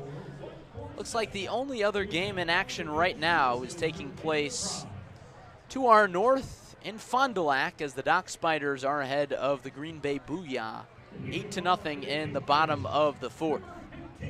Meanwhile, here at historic Simmons Field will be the top of the order in McKay Barney, center fielder, out to face Keegan McCarty, as the Rivets have kept the Kingfish out of the hit column. And McCarty fires a first pitch strike to the leadoff man, and it's 0-1. Barney struck out looking in the first and walked in the third, was left stranded there. Kingfish stranded a runner on in each of the first 3 innings. 0-1 pitch, slow breaking ball in the dirt, offered at and missed by Barney. 0-2. McCarty has been so impressive so far through 2 innings of work, 2 strikeouts, has really worked quickly and been highly efficient after taking over for Bryce Barnett. McCarty takes a deep breath, slow wind, and fires a fastball that misses outside. And it's 1 ball and 2 strikes.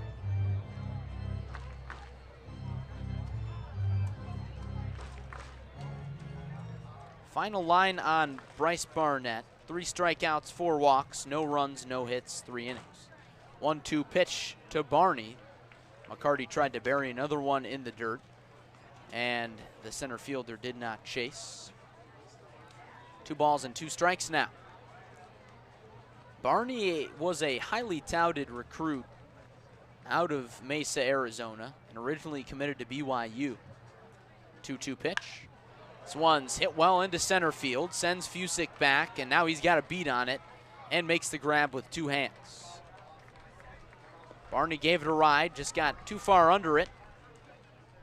Sends it out to his counterpart, Fusick, and there's 1 away in the Kenosha 6th. Rivets 1, Kingfish nothing. Here's Josh Leslie, who's 0 for 2. 2 ground outs. First was to second base in the first inning, and the second was back to the pitcher in the third. McCarty, first pitch. Fastball just misses the lower part of the zone. 4-1. Nice pitcher's duel today between these 2 squads to open the season. 1-0 pitch. Fastball misses in the dirt. First meeting between these 2 teams since 2019. They last played on July 24th, 2019. 2-0 pitch to Leslie. Fastball just misses a hair outside. And it's 3 balls and no strikes as somebody tries to fire up the Kingfish faithful. Looking for something to cheer about. 3-0 pitch. Fastball down the middle for a called strike. Leslie was taking all the way there. McCarty is yet to surrender a base runner. We'll see if that changes here. Kick in the 3-1 pitch. Swung on and popped up. Shallow center field. Gutierrez goes back, skips, and makes the play over his shoulder. Wow. That was a tough grab to make.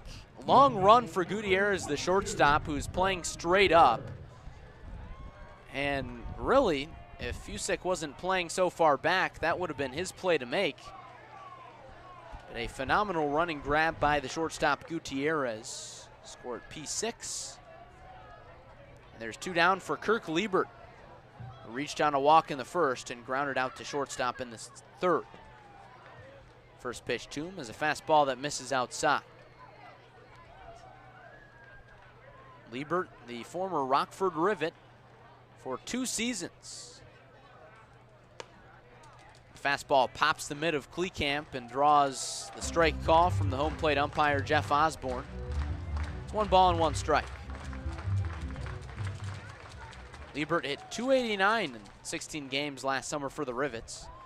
McCarty delivers a curveball that goes just about 56 feet. and skips away from Kleekamp. Doesn't matter with nobody on. The count is 2 balls and 1 strike. Liebert is so good at drawing walks and so good at getting on base. See if he can battle back here. 2-1 pitch. Fastball just catches the outer half. And Liebert kind of shrugs his shoulders as if to say, I can see that strike call. Now he steps back in the box. Toes on the inner white line of the left-handed batter's box. And time is called. Liebert steps out, quickly back in. Places his foot on the front line of the batter's box. Not often you see that. Here comes the 2-2. Off-speed offering, misses low. And the count is full on Liebert. Rivets 1, Kingfish nothing. Bottom half of the 6th inning on opening day. McCarty working from the windup. Here's the payoff pitch. Fastball misses high and away. That's ball 4. McCarty's first base runner. He has surrendered in now 2 2/3 innings. And that brings up Henry Kuziak.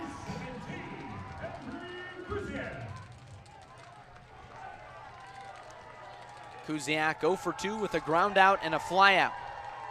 In case you're just joining us, the Kingfish have yet to put a notch in the hit column. McCarty from the stretch, first pitch in there. Fastball for a called strike just below the letters to Kuziak. Kuziak standing at 6 foot, 200 pounds in the right-handed batter's box. Attends Missouri Southern at the D2 level. McCarty steps towards first base and tosses over to check on Liebert. He's back safely. Liebert did swipe second base back in the first inning. And when you think catchers, you don't typically think stolen base threats, but Liebert certainly is one. Very quick, doesn't go here. And the 1-0 pitch is a fastball that misses outside. Excuse me, that was the 0-1 pitch. And the count is now 1-1. McCarty out of Lakeland, stares in for the sign. 1-1 pitch, fastball in the upper parts of the zone, draws the swing and a miss from Kuziak. And it's 1-2. McCarty looking for strikeout number 3. Gazes in for the sign, sets the letters. Here's the 1-2 pitch, curveball misses well high. Kleekamp had to come out of his crouch and slide over to the right side. 2 balls, 2 strikes with number 22, Kirk Liebert, on first base. 2 outs here in the 6th. The set and the pitch. Ground ball to short. Gutierrez goes the short way to second base where Robertson stretches and makes the play. And that's the bottom half of the 6th inning. So the Kingfish strand a 2-out walk from Kirk Liebert. And Rivets pitching continues to dominate. It's still 1-0 Rivets after 6 innings. You're listening to Rockford Rivets Radio.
Rivets 1, Kenosha nothing, going to the 7th inning on opening day here in Kenosha.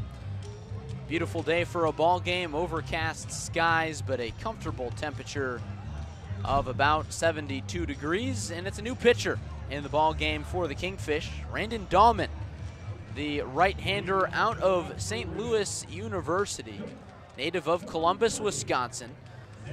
Was really roughed up this spring for the Billikens. In 10 appearances in 8 innings pitched, Dahlman pitched to a 15.75 ERA with 16 walks and 6 strikeouts. We'll see if he can get off to a good start this summer.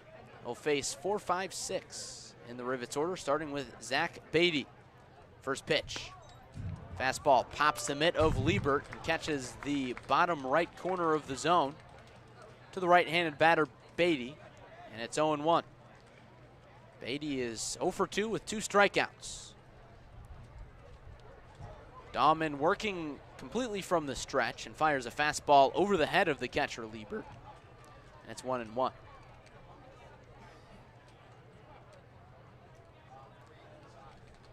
Beatty certainly a home run threat. 18 home runs this spring for McCook Community College in Nebraska, native of Caneland. 1-1 pitch is some high cheese that Beatty waves at and misses. And it's 1-2. I was talking to Beatty about the short porch here in left field in Kenosha. It's 300 to straightaway left. They call it the Fishbowl Club. I said, there's no way you don't hit one out today. He said, I'll probably have a platinum sombrero. I've been known to do that. 1-2, and he swings and misses for strike 3. 3 strikeouts for Beatty. One more, and he'll have the golden sombrero, as he is 0 for 3 with 3 Ks. First strikeout for Randon Dahlman. Fresh into the ball game for the Fish. That brings up Daniel Gutierrez. Rivets lead 1-0, top half of the 7th. Gutierrez, the shortstop, is 0 for 2. First pitch. Fastball misses high and away. Well, the velocity certainly is not the problem for Randon Dahlman. It's the control. As I mentioned, 16 walks to 6 strikeouts, but his fastball, I imagine, is in the upper 90s. 1-0 pitch, fastball inside, but Gutierrez swings and misses, and it's 1-1.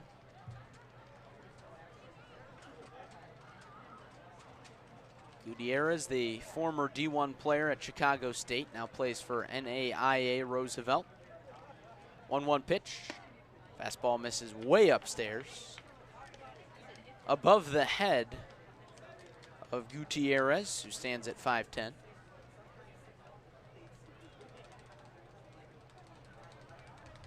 Dahlman stares in for the sign, working from the set position, sets at the belt.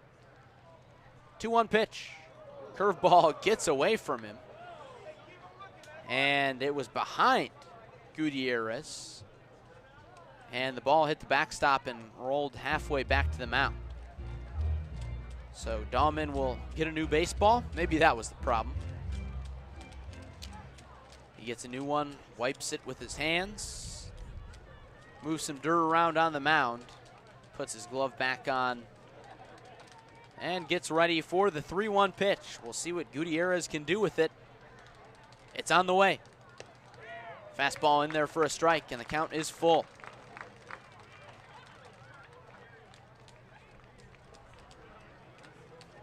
Crowd has been buzzing all day long here in Kenosha.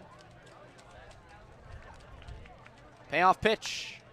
Swing and a foul ball back to the net and into the stands. Gutierrez kind of had to reach out to get a piece of that one, but he stays alive. We'll have another payoff pitch.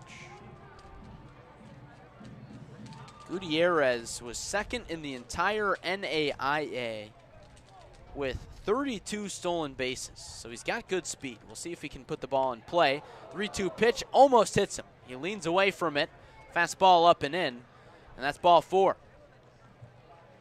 We heard the reaction from the crowd. A few oohs and ahs. But the Rivets have a 1-out base runner here in the top half of the 7th. It brings up Jared Herzog with the Rivets leading 1-0. Herzog 0 for 2 with a pair of strikeouts, both of the swinging variety. It's D3 and Herzog against D1 and Dahman. First pitch, fastball just misses outside. Too much late run on that one, and it's 1-0.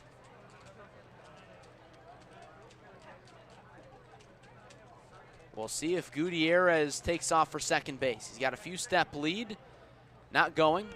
1-0, gets past Liebert, and he gets a bad bounce off the backstop, so Gutierrez can jog up to second base. And the count is 2-0. The last thing you want for the Kingfish is another insurance run for Rockford, as the Rockford pitching staff is twirling a gem. Bryce Barnett went 3 innings scoreless, worked around 4 walks, and Keegan McCarty has thrown 3 scoreless as well now. He could go the rest of the way, hypothetically. We'll see if we see the Rivets' vaunted closer, Chan Yao Ming,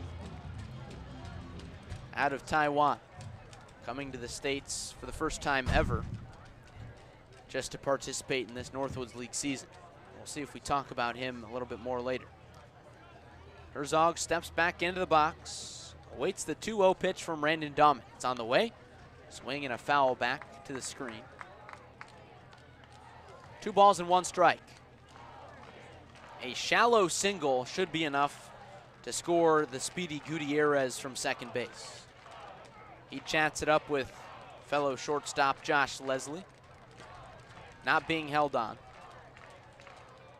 Here's the 2-1 pitch.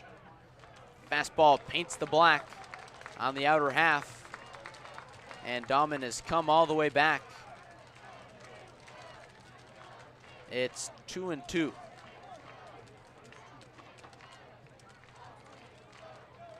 Herzog waves the bat around a few times, stares out at Dahman. Dahman gives a look at Gutierrez and comes home. Swinging a foul off the screen once more. Herzog doing a good job of battling. Native of Ottawa, Illinois.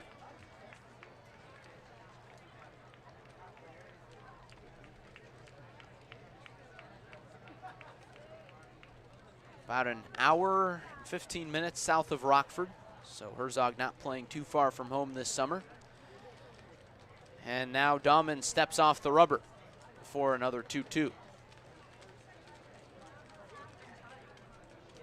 Herzog steps out, adjusts his navy green and blue batting gloves. Steps back in. Here's the 2-2, buried in the dirt. Good stop by Kirk Liebert to keep Gutierrez where he is at second base. And the count is full. This Kenosha crowd has been livelier today. They're looking for something to cheer about. Rivets up 1-0. Kingfish being no hit. We'll see if Herzog can add to the Rivets lead. The payoff pitch, swing and a miss. Strike 3. Dahman picks up his second strikeout of the inning. And it comes down to Austin Greco with a runner on second base.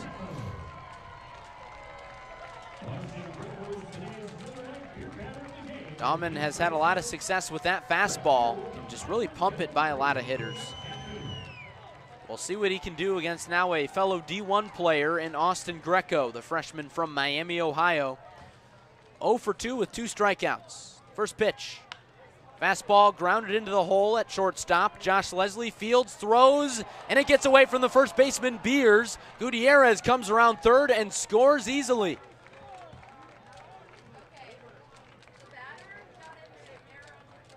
That's another error on the shortstop, Josh Leslie. And it results in another Rockford run. It's 2-0 Screws.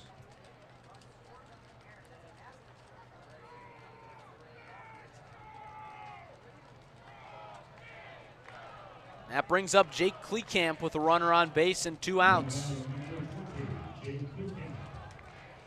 Big time insurance run for the Rivets. as their staff has been borderline unhittable today. First pitch to the Rockford catcher. Fastball misses outside. Kleekamp is 1 for 2. Struck out swinging in the 3rd and singled back in the 6th. Was cut down on a bunt attempt by Peter Fusek.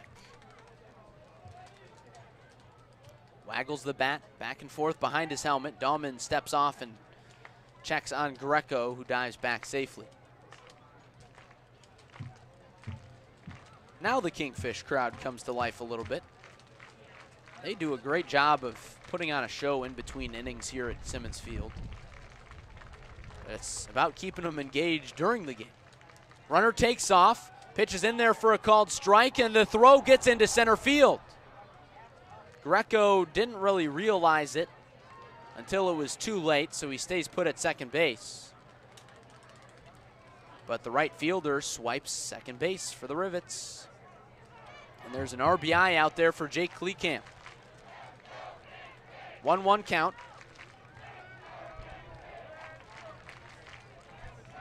Kleekamp looking to become the only Rivets batter with 2 hits today. 1-1 offering. Ball in the dirt, knocked down by Liebert. Dahlman was looking to bury a curveball there. Kleekamp did not chase. 2 balls and 1 strike.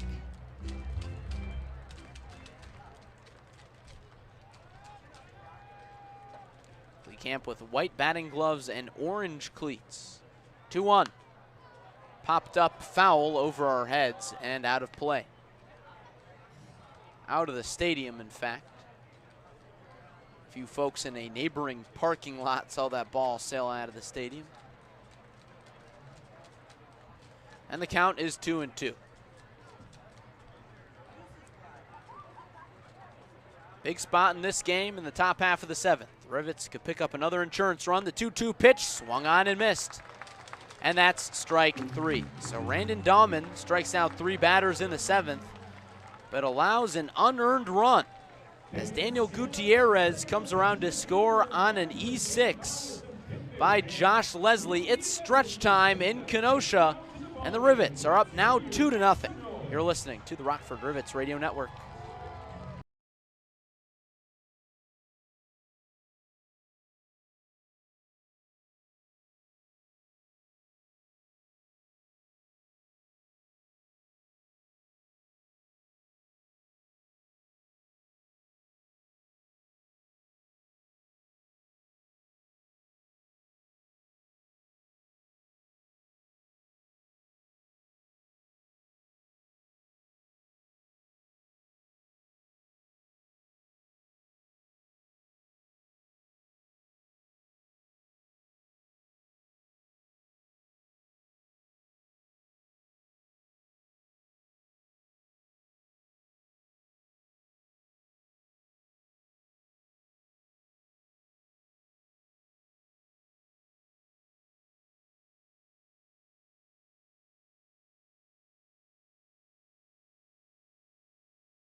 Going to the bottom half of the 7th on opening day in Kenosha, it's the Rivets on top of the homestanding Kingfish by a score of 2-0. In case you're just joining us, 2 unearned runs are the difference for the Rivets, one coming in the 4th inning and the other coming on just recently in the 7th inning on a throwing error by the shortstop, and Daniel Gutierrez came around to score.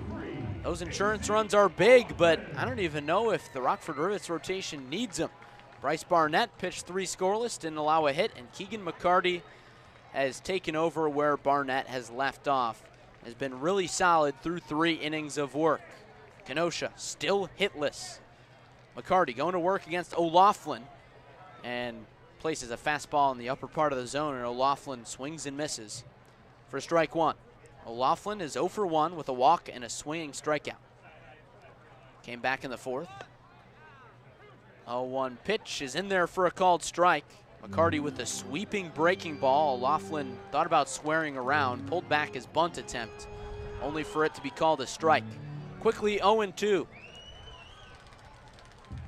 McCarty back to work. Here's the pitch. Fastball misses outside. Doesn't get O'Loughlin to chase. O'Loughlin, a returning Kingfish. Played here last summer. Open batting stance, lefty against lefty, the 1-2. Slow breaking ball hammered down the first base line, foul. O'Loughlin a little too far out in front of that one. O'Loughlin, the former Northwestern Wildcat, did not play there at all this spring, but hit 146 in 2020. Another 1-2 pitch, fastball called strike 3. Jeff Osborne rings up Casey O'Loughlin, his second strikeout of the game. 3 Ks for Keegan McCarty. 1 down for Sam Beers. Bottom half of the 7th, Rivets 2, Kingfish nothing. Beers walked in the 2nd and grounded out in the 4th. Swings and fouls back the first pitch to the screen. 0-1.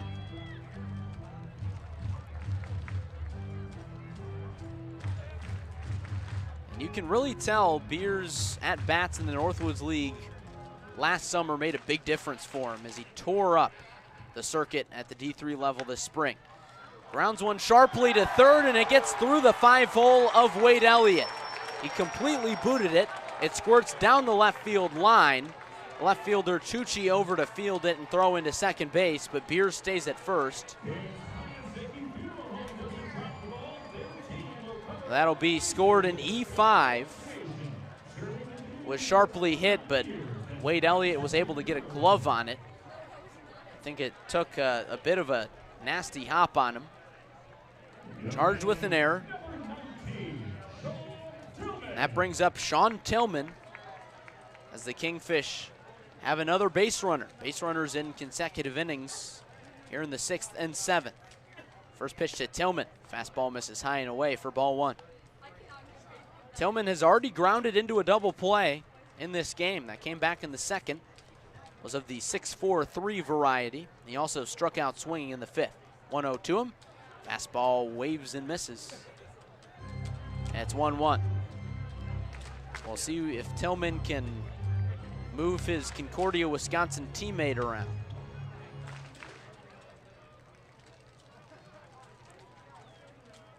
Tillman waves the bat around a little bit. A 1-1 pitch, swing and a miss for strike 2.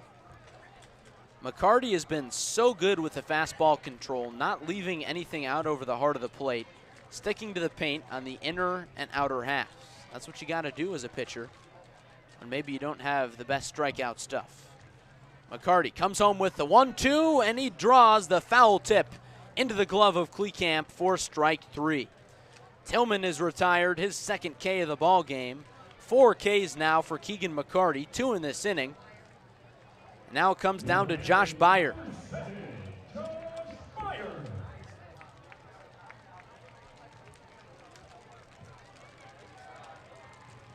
Two 2-0 Rivets. Runner on first base is Sam Beers. Beyer is 0 for 2. First pitch. Fastball misses low.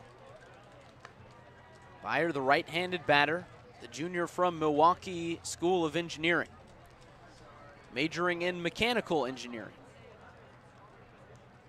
We'll see if that education helps him manufacture some Kenosha runs as he lifts this one into deep left field. Tucci back a few steps in front of the track and makes the catch over his head for out number 3. So the Rivets continue to keep Kenosha out of the hit column. An error is recorded in the 7th on Wade Elliott, but it goes to waste as Kenosha still struggles at the plate. And after 7 innings, it's the Rivets 2 and the Kingfish nothing on the Rockford Rivets Radio Network.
Going to the 8th inning in Kenosha. Rivets up 2-zip on the Kingfish.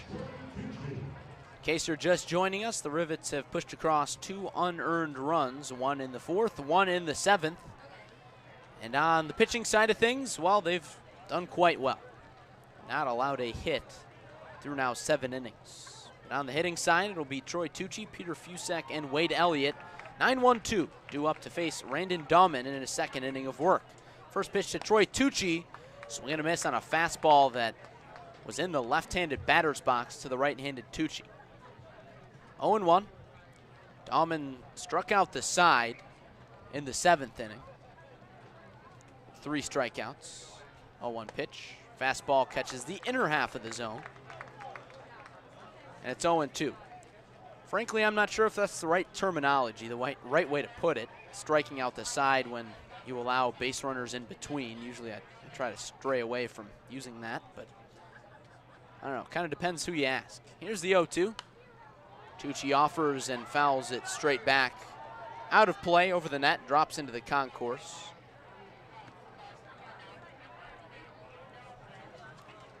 Lots of youngsters running around trying to get a souvenir. A nice ballpark here in Kenosha. Tucci waits for another 0-2. He watches a fastball that paints the outer half for a called strike 3. 2 strikeouts for Tucci. That's the first out of the 8th inning. 4 strikeouts for Randon Dahman. That brings up the top of the order in Peter Fusek, who's reached twice, once on an E6 in the 4th, came around to score the Rivets' first run, then reached on a fielder's choice in the 6th. Fusek with long flowing hair out of the back of his helmet, watches a fastball for a called strike in the lower reaches of the zone. Fusek taps the plate twice, moves the bat around. Open batting stance, right-hander against right-hander. 0-1. Fastball misses outside, that time a little bit higher, but not close to the zone. Fusek batting leadoff for the Rivets today, batted leadoff all season for Milwaukee Area Technical College. Waggles the bat around, and the 1-1, an off-speed offering that misses high. There's some action in the Kenosha bullpen. A right-hander getting warmed up. Looking down in the Rivets bullpen, no such thing. 2-1 pitch, and Fusek takes a fastball high, and it's 3-1. If I had to guess, Fusek will be taking all the way here rather than swinging, but you never know. Dahman sets at the belt and comes home with a 3-1. Fastball called strike 2 on a pitch that barely caught the low part of the zone once more. Very low strike zone from home plate umpire Jeff Osborne. Pitch was also a bit inside, but now it's full. Here's the 3-2. Fastball hammered the opposite way, sends Tillman over near the line. He watches it sail out of play onto the grassy berm, and a melee ensues as approximately 6 children pile on top of each other to try and come out with that foul ball. Looks like one kid grabbed it and gave it to another kid. Wow, gotta love it. A lot of sportsmanship out there between fierce competitors. Back on the field, we'll have another payoff pitch to Peter Fusek. Here it is, fouled straight back, and we'll do it again.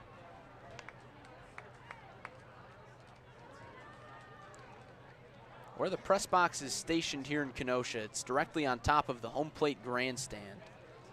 And luckily there's a screen net in front of us, but if there wasn't, this might be the booth most conducive to foul balls in the league. Another 3-2 pitch, fastball misses upstairs, and that's ball 4. So it's a 1-out walk as Peter Fusek wins the battle. The Rivets have a 1-out base runner. Brings up Wade Elliott, who has a base knock and a walk, as well as a flyout. 1 for 2. Sophomore headed to Louisiana Tech. First pitch, fastball misses high. Elliott, a nice pickup for this Rivet squad. He's going to be with the team for the entirety of the season, or at least that's the plan. Can play a variety of middle infield positions. And Dahlman comes back with a fastball that catches the inner part of the zone, and it's 1-1.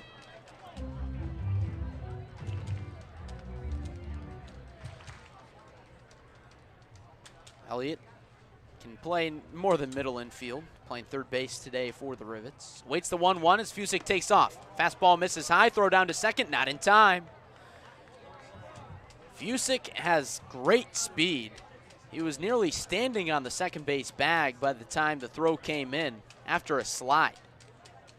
Was not a bad throw from Liebert, but now another run is in scoring position for the Screws and Wade Elliott, looking for his second base knock of the day. 2-1 pitch. Fastball misses just above the letters. And it's 3-1. Big opportunity for the Rivets to add to that cushion. Already up 2-0. Here in the top half of the 8th.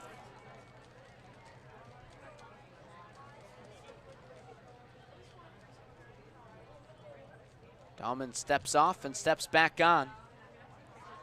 Long pause before he comes set at the belt. Gives a look at Fusick. And now comes home. Swung on and a chopper down to the third base side, and JT Scarra makes a nice bare hand play in the coach's box. Doesn't count for anything though. And now the count is full. 3-2. Wade Elliott, the Edmond, Oklahoma native, just outside of Oklahoma City. We'll see if he can do some damage up north. The payoff pitch.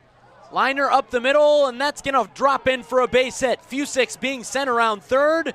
The throw is cut off.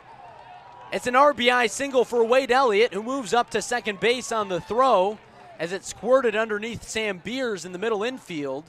And the Rivets are up 3-0.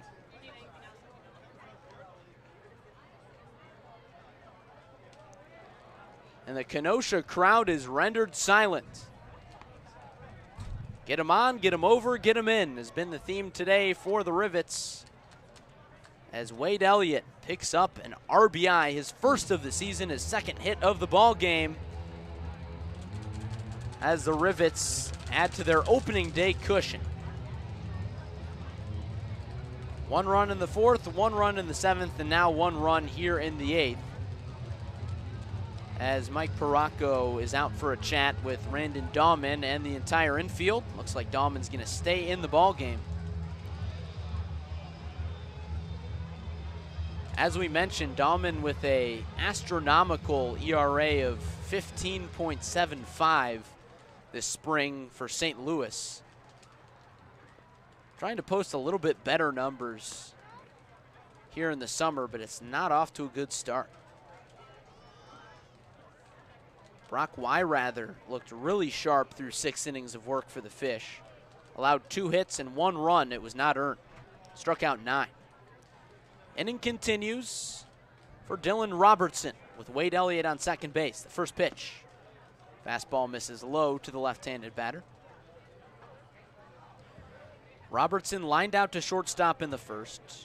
Poked a sacrifice fly out to left field in the 4th and flied out to center in the 6th. Gave that one a ride. The 1-0 pitch. Slapped the opposite way, and that's going to fall into left field for a base hit. Elliott around third. He's going to score. Robertson on his horse, cruising into second, and it's a stand-up double. 4-0 Rivets.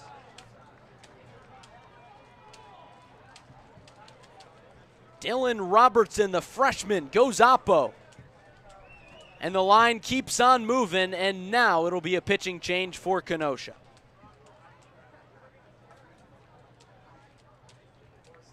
The Rivets bats wake up from their early summer slumber here on opening day and knock around the Kingfish bullpen. That'll be all for Randon Dahlman. Comes out of the ball game in favor of another right-hander. We'll get his numbers and his name for that matter after a short break. You're listening to the Rockford Rivets Radio Network.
Back at Simmons Field in the middle of the top of the 8th inning here. One down, runner on second base for Rockford. New pitcher, it's Mitch Waletsky, the right-hander out of Minnesota Duluth at the D2 level, native of Plymouth, Minnesota. He'll face Zach Beatty, who is 0 for 3 with 3 strikeouts. Right-hander against right-hander. The first pitch, Beatty takes a big hack and a miss at a fastball upstairs. 0-1. Waletsky's numbers this spring: 10 appearances, 8 starts, 39 innings pitched, a 6.46 ERA. 39 strikeouts though. 0-1 pitch. Beatty watches a fastball right above the knees for a called strike. Quickly 0-2. Zach Beatty looking to avoid a golden sombrero in his Northwoods League debut. Prone to the strikeout this spring at McCook Community College. Led the team with over 60 Ks. He watches a breaking ball down in the dirt for ball 1. 2 runs already in here in the Rockford 8th inning. RBI single from Wade Elliott and another RBI double from Dylan Robertson. He's got 2 RBIs today. 1-2 pitch to Beatty. Misses way upstairs. Liebert came out of his crouch and nearly lost his balance.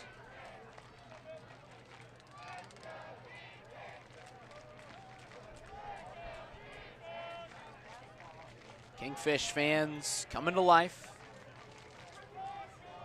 Gotta respect the stick-to-itiveness of their chants. 2-2 pitch, fastball fouled straight back. Over the net and over the press box. We'll have another 2-2. Kingfish could certainly use some more chants. They need some sort of life. They're being no hit through 7 innings. Waletsky sets at the belt, fires another 2-2, and another foul ball well out of play off to the right side. Good battle from Beatty. The 6'6" first baseman taps the plate, holds the bat out towards the pitcher, now brings it back in near the chest. A relaxed batting stance. A lot of power in it, though. Another 2-2 pitch. In the dirt, knocked down by Liebert, and it gets past him. Robertson's going to try for third, and he's going to get there safely. The throw not in time. It's a wild pitch. Liebert did his best to knock it down. And Robertson moves 90 feet closer.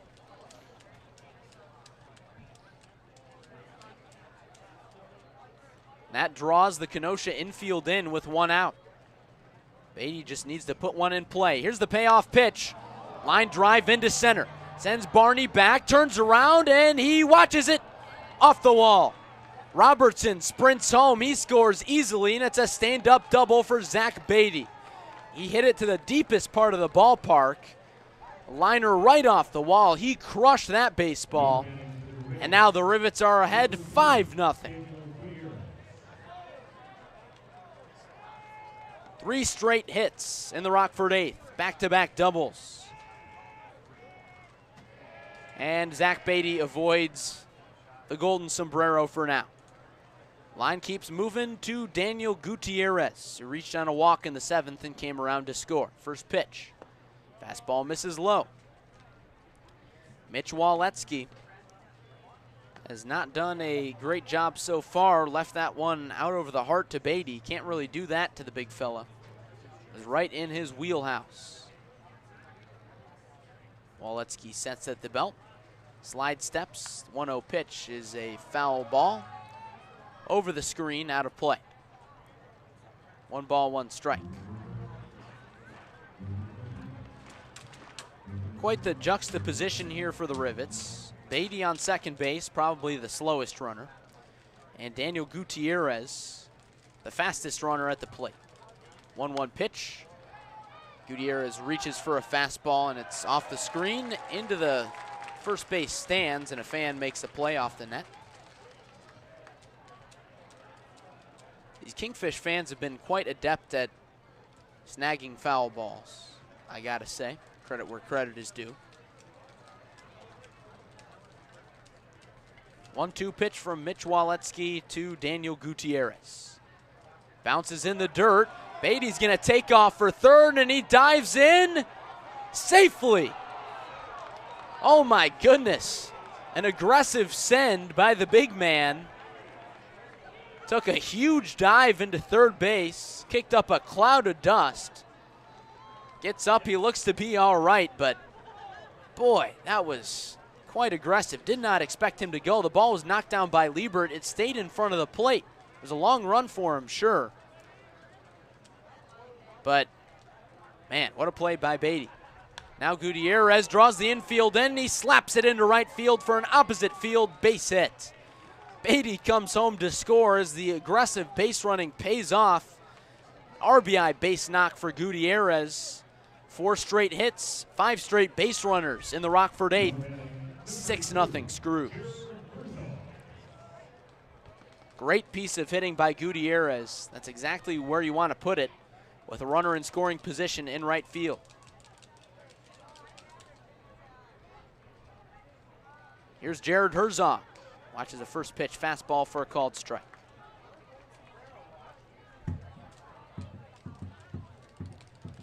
Herzog 0 for 3 with 3 Ks, looking for his first Northwoods League base knock.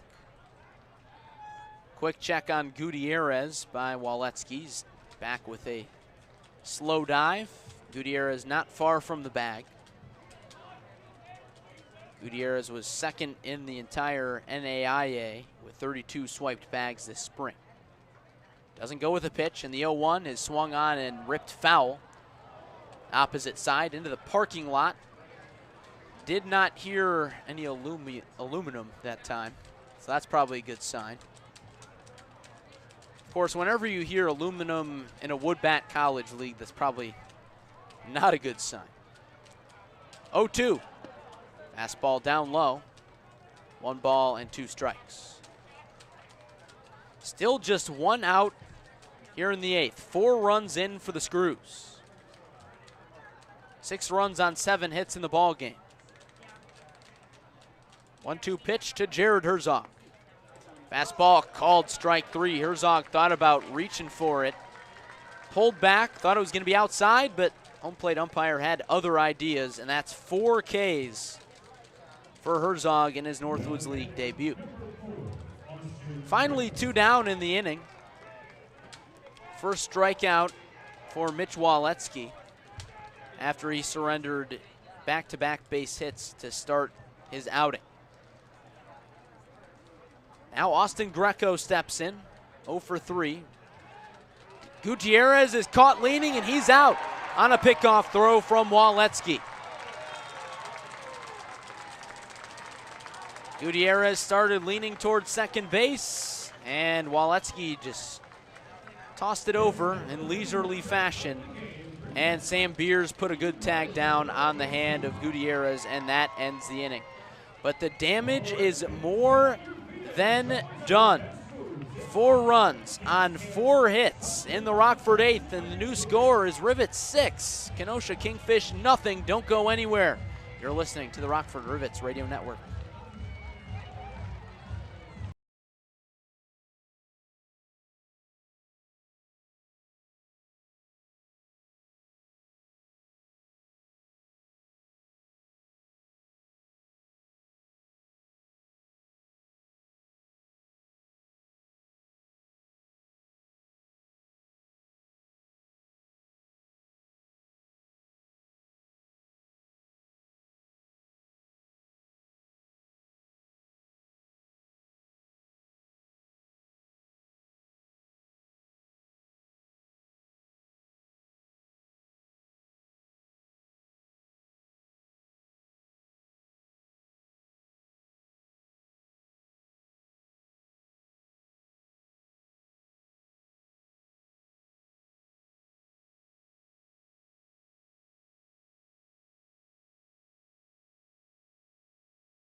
Opening day in the Northwoods League, it's Rivets 6, Kenosha nothing, going to the bottom half of the 8th on the road at historic Simmons Field. Rivets offense really broke things open in the top half of the 8th with 4 runs. And now in the bottom half, Rivets pitching has done a phenomenal job of just taking care of business today. Bryce Barnett went 3 innings to start us off. Did not surrender a run or a hit. And Keegan McCarty has done the same. Yet to surrender a hit.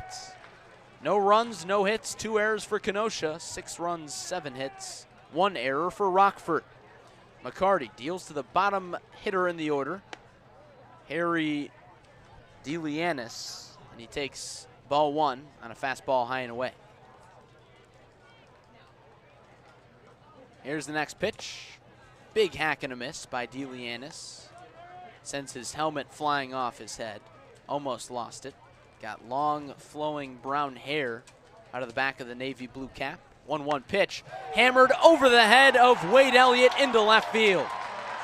That's the first hit of the ball game for Kenosha to start the 8th inning. And there was no doubt about that one. Line drive off the bat of the sophomore from Pomona Feitzer in California.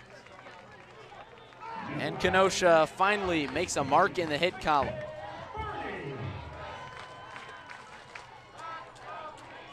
That sparks the crowd up. The Fish have a lot of work to do. Not exactly close, so we probably won't even see the Rivets closer, Chan Yao Ming.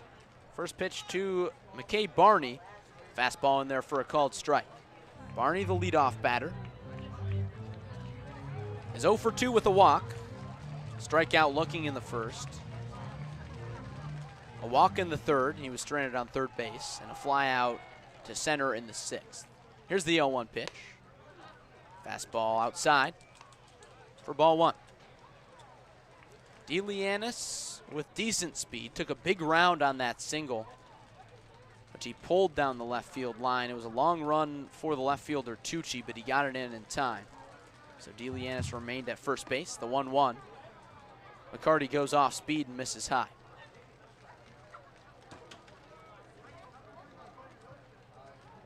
McCarty, the left-handed pitcher from Lakeland, started for them all spring long. 2-1 pitch, and Barney drops down a beautiful bunt down the first base line, and no throw will be made. It's a bit of a drag bunt that stayed in the air just long enough where it landed so softly it never made the dirt on the first base line. It just kind of spun backwards and sat. Kleekamp and McCarty converged, but to no avail. So now it's 2 on and no out in the bottom half of the 8th. Kenosha trails 6-0, but they got something brewing here for Josh Leslie.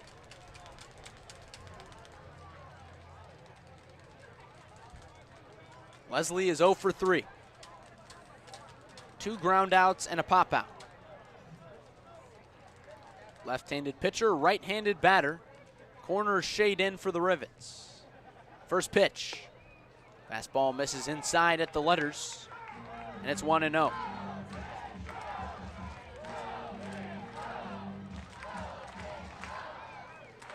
This Kenosha crowd is the loudest we've heard it all day. 1-0 pitch. Swung on and fouled straight back on a fastball. Leslie was right on it. McCarty gets a new baseball, walks around the mound. An efficient worker is McCarty, wasting no time. Holds the ball behind his back, now comes set at the letters. Here comes the 1-1, slow curveball. It was a beauty, taken for a called strike on the back door.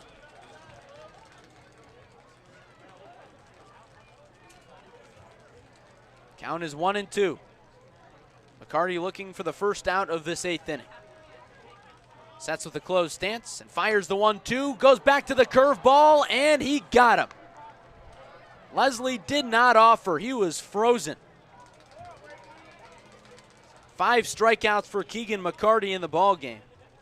That's the first out of the bottom half of the 8th inning. Runners on first and second for Kirk Liebert now. Rivets ahead 6-0.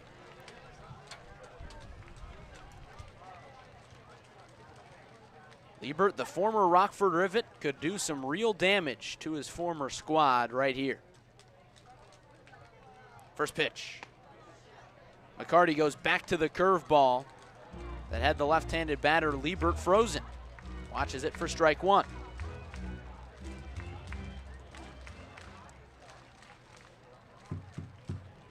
Both runners taking few step leads, neither being held on.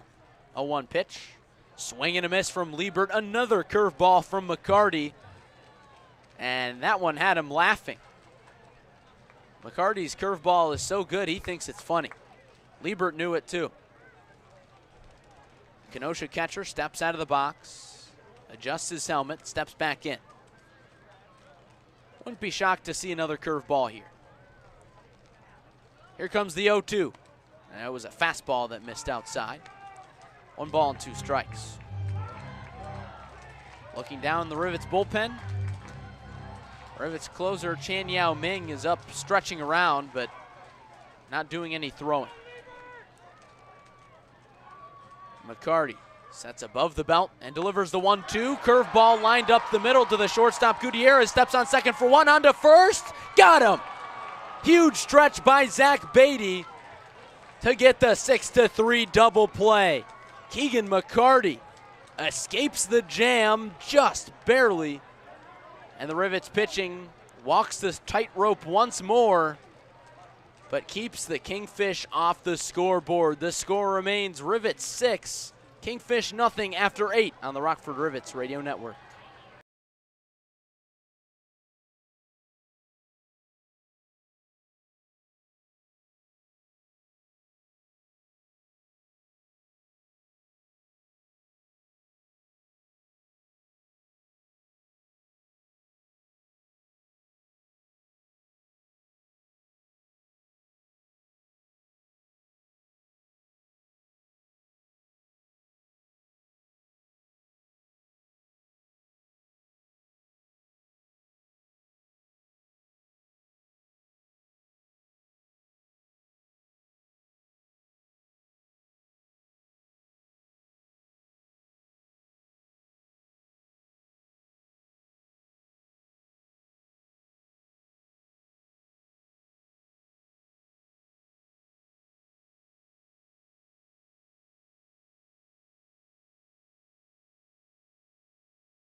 Headed to the 9th inning here in Kenosha with the Rivets up 6-0 on the homestanding Kingfish. Game 1 of 72 in the Northwoods League season.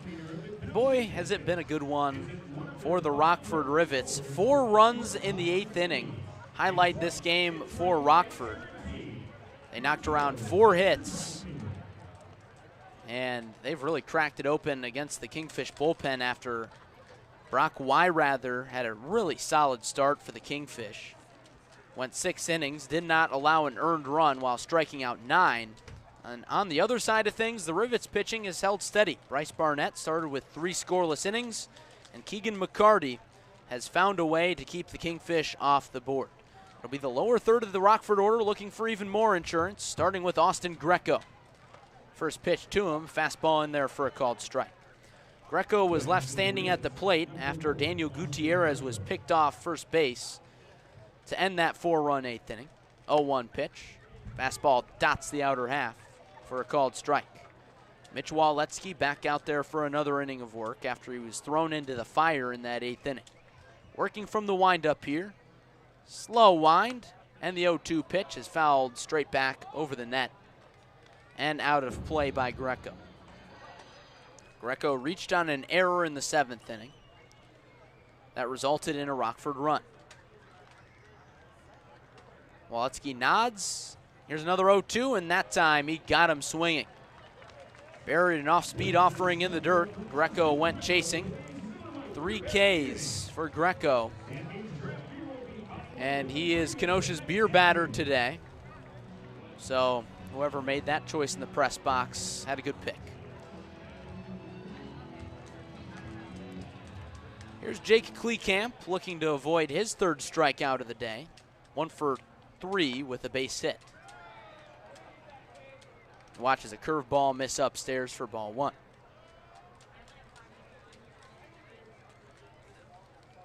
Waletsky comes home. Popped foul off to the right side out of play, and it's 1-1. Kleekamp came to the Rivets squad last summer after playing 2 seasons at Judson, and he was about ready to retire from baseball. 1-1 pitch. Kleekamp takes a fastball in the upper right corner of the zone to the right-handed batter, and it's 1-2. But Kleekamp was ready to call it quits and just head to school for school purposes. 1-2. Swing and a miss. Kleekamp's third strikeout of the afternoon. He's now 1 for 4, and there's 2 down in the Rockford ninth. Rivets on top, 6-0. But Kleekamp transferred from Judson and played with a few MATC Stormers on the Rivet squad in the final few weeks of the season. Caught the eye of Fond du Lac Dock Spiders manager Zach Charbonneau. He extended him the offer to play at MATC. So he took him up on it. First pitch to Troy Tucci. Check swing on a fastball outside. The appeal down to the first base umpire. Tucci did go around. Tucci's 0 for 3, 2 Ks, and a ground out. Lots of strikeouts in this Rivets order today. 0-1 pitch. Nearly caught Tucci on the leg, and it's a called strike. Tucci turned away from a fastball in the inner half, and it's 0-2. Mitch Waletsky looking to strike out the side, quickly comes back with the 0-2 pitch. And a fastball misses low, was over the plate. And now it's 1-2. Waletsky rocks and fires. Fastball called, strike 3 on the inner half. Tucci kicks the dirt as he heads back to the Rockford dugout, as he's now 0 for 4.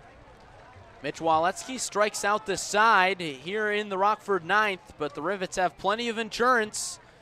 We'll see if they can close it down going to the bottom of the ninth. Last chance for the Kingfish. You're listening to the Rockford Rivets Radio Network.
Going to the bottom of the ninth at historic Simmons Field, it's the Rivets on top of the Kingfish 6-0 on opening day around the Northwoods League. Also falls on Memorial Day, and of course we want to take a moment to recognize this solemn holiday, which often really isn't recognized as solemn. Lots of celebrations going on, but I encourage you to remember the reason behind this 3-day weekend today.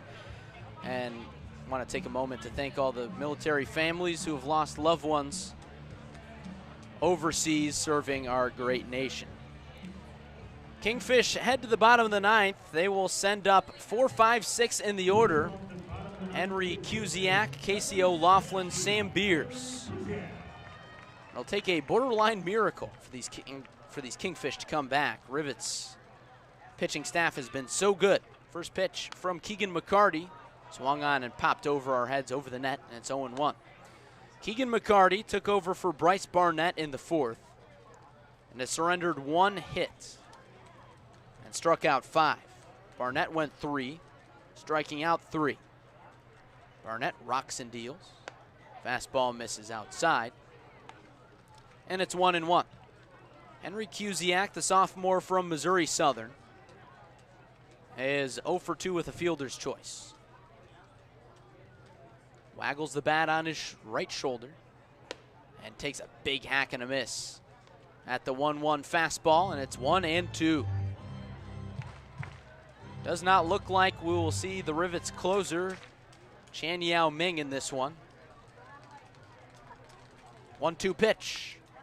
Curveball bounces in the dirt, bounces off the shin guard of Kleekamp halfway out towards the mound. McCarty scoops it up, grabs a new baseball. The count is 2-2.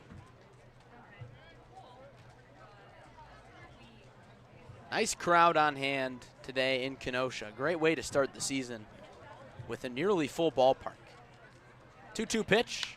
Fastball swung on and belted. Deep left field. Tucci back at the track, and he leaps and can't make the play. It's over his head and gone.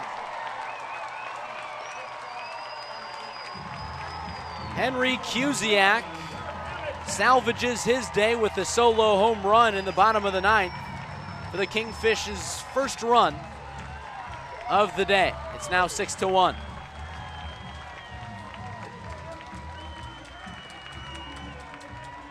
That'll give the home fans something to cheer about.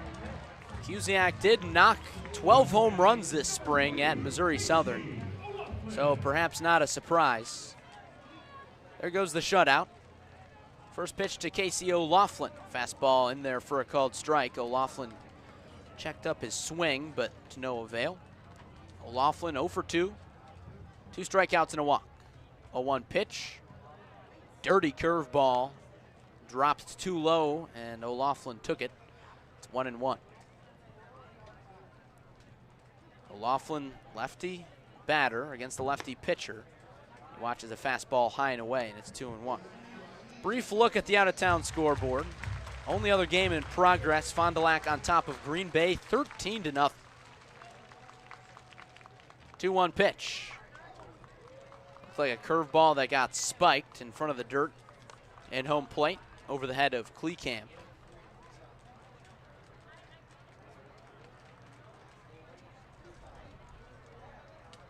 And here's another pitch from McCarty. Swing and a miss on a fastball. The hack brought O'Laughlin to his back knee. That's what we call a big boy hack. Now the count is full. 3 balls and 2 strikes. McCarty working from the windup and the payoff. Fastball, called strike 3 on the outer half. Another generous call from home plate umpire Jeff Osborne, but the Rivets will certainly take it. And there's 1 down here in the 9th. Rivets on top 6-1. That brings up Sam Beers. 6 Ks for Keegan McCarty. Beers looking for his first hit of the season against his former team. Waves and misses at a fastball, and it's 0-1. Beers walked in the 2nd, grounded out to the pitcher in the 4th, and reached on an error in the 7th. McCarty kicks and deals. Slow curveball, misses in the dirt. Curveball didn't really curve much. And now there's action in the Rivets bullpen. Chan Yao Ming is up and tossing. And Beers swings and pops up a fastball on the infield. The shortstop Gutierrez calls everybody off and makes the play one-handed above his cap. And the Kingfish are down to their final out. It'll come down to Sean Tillman, who has not had a great day. Grounded into a 6-4-3 double play in the 2nd and has struck out 2 times since. Rivets on top 6-1. Looking to open the season with a victory. Rivets just with a 1-4 record all time on opening day. McCarty buries a curveball in the dirt, taken by Tillman, and it's 1-0. McCarty's 1-0. Fastball lifted into center field, sends Fusick back a few steps. He's under it, and he makes the grab, and the ball game is over. The Rockford Rivets open the 2021 campaign with a 6-1 victory over the Kenosha Kingfish. It's Rockford's first ever road win on opening day in franchise history. And the Rivets line it up at midfield for the handshake line.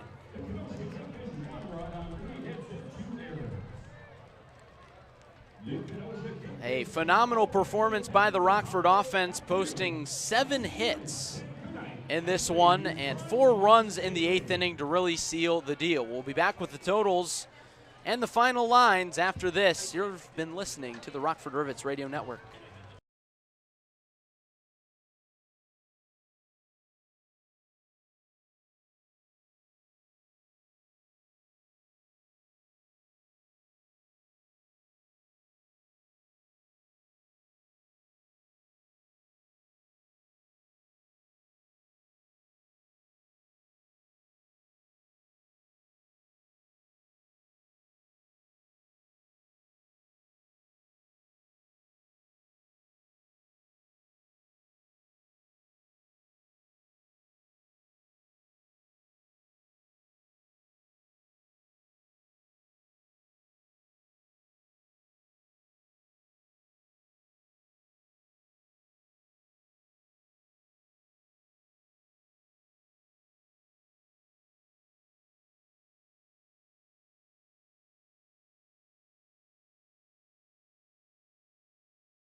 Welcome back to Simmons Field. Rockford just wrapped up a 6-0 victory to start the season on a high note here in Kenosha. 6-1. That's right. As somebody up here in the press box reminds me, I did not update my little scoreboard here. Kenosha adding 1 run on a solo home run in the 9th inning by Henry Kuziak. But everything else was pretty much all Rivets all day long. The final line in this one, Rockford 6 runs on 7 hits, 1 error and 3 left on base. Kenosha 1 run on 3 hits, 2 errors, and 6 left on base. The winning pitcher is Keegan McCarty. The sophomore from Lakeland came out and dealt in 6 innings of work in relief of Bryce Barnett. Allowed 3 hits, just that 1 run on the solo shot, no walks, and 6 strikeouts. As for the loss, Brandon Dahman gets it in 1 1/3 innings pitched, surrendered 2 hits, and gave up 2 of those runs in the Rockford 8th inning. So, quick recap of this one. Rockford scored 1 in the 4th, 1 in the 7th, and then broke it open with 4 runs in the 8th. And as we mentioned, Kenosha's lone run coming in the bottom of the 9th on a solo home run. These two teams will be back at it tomorrow in a different location at Rivets Stadium tomorrow night at 6:05. It'll be the Rivets home opener. We encourage you to come out to Rivets Stadium. Plenty of tickets still available, and the weather looks great, so it should be another good one between these two Great Lakes East Division rivals. Rivets improved to 1-0. Kingfish fall to 0-1 to open the season. That does it from historic Simmons Field this afternoon in Kenosha, Wisconsin. I thank you for listening. This is Larry Larson saying good afternoon and so long from Kenosha. Again, the final. Rivets take opening day by a final score of 6-1. So long, everybody.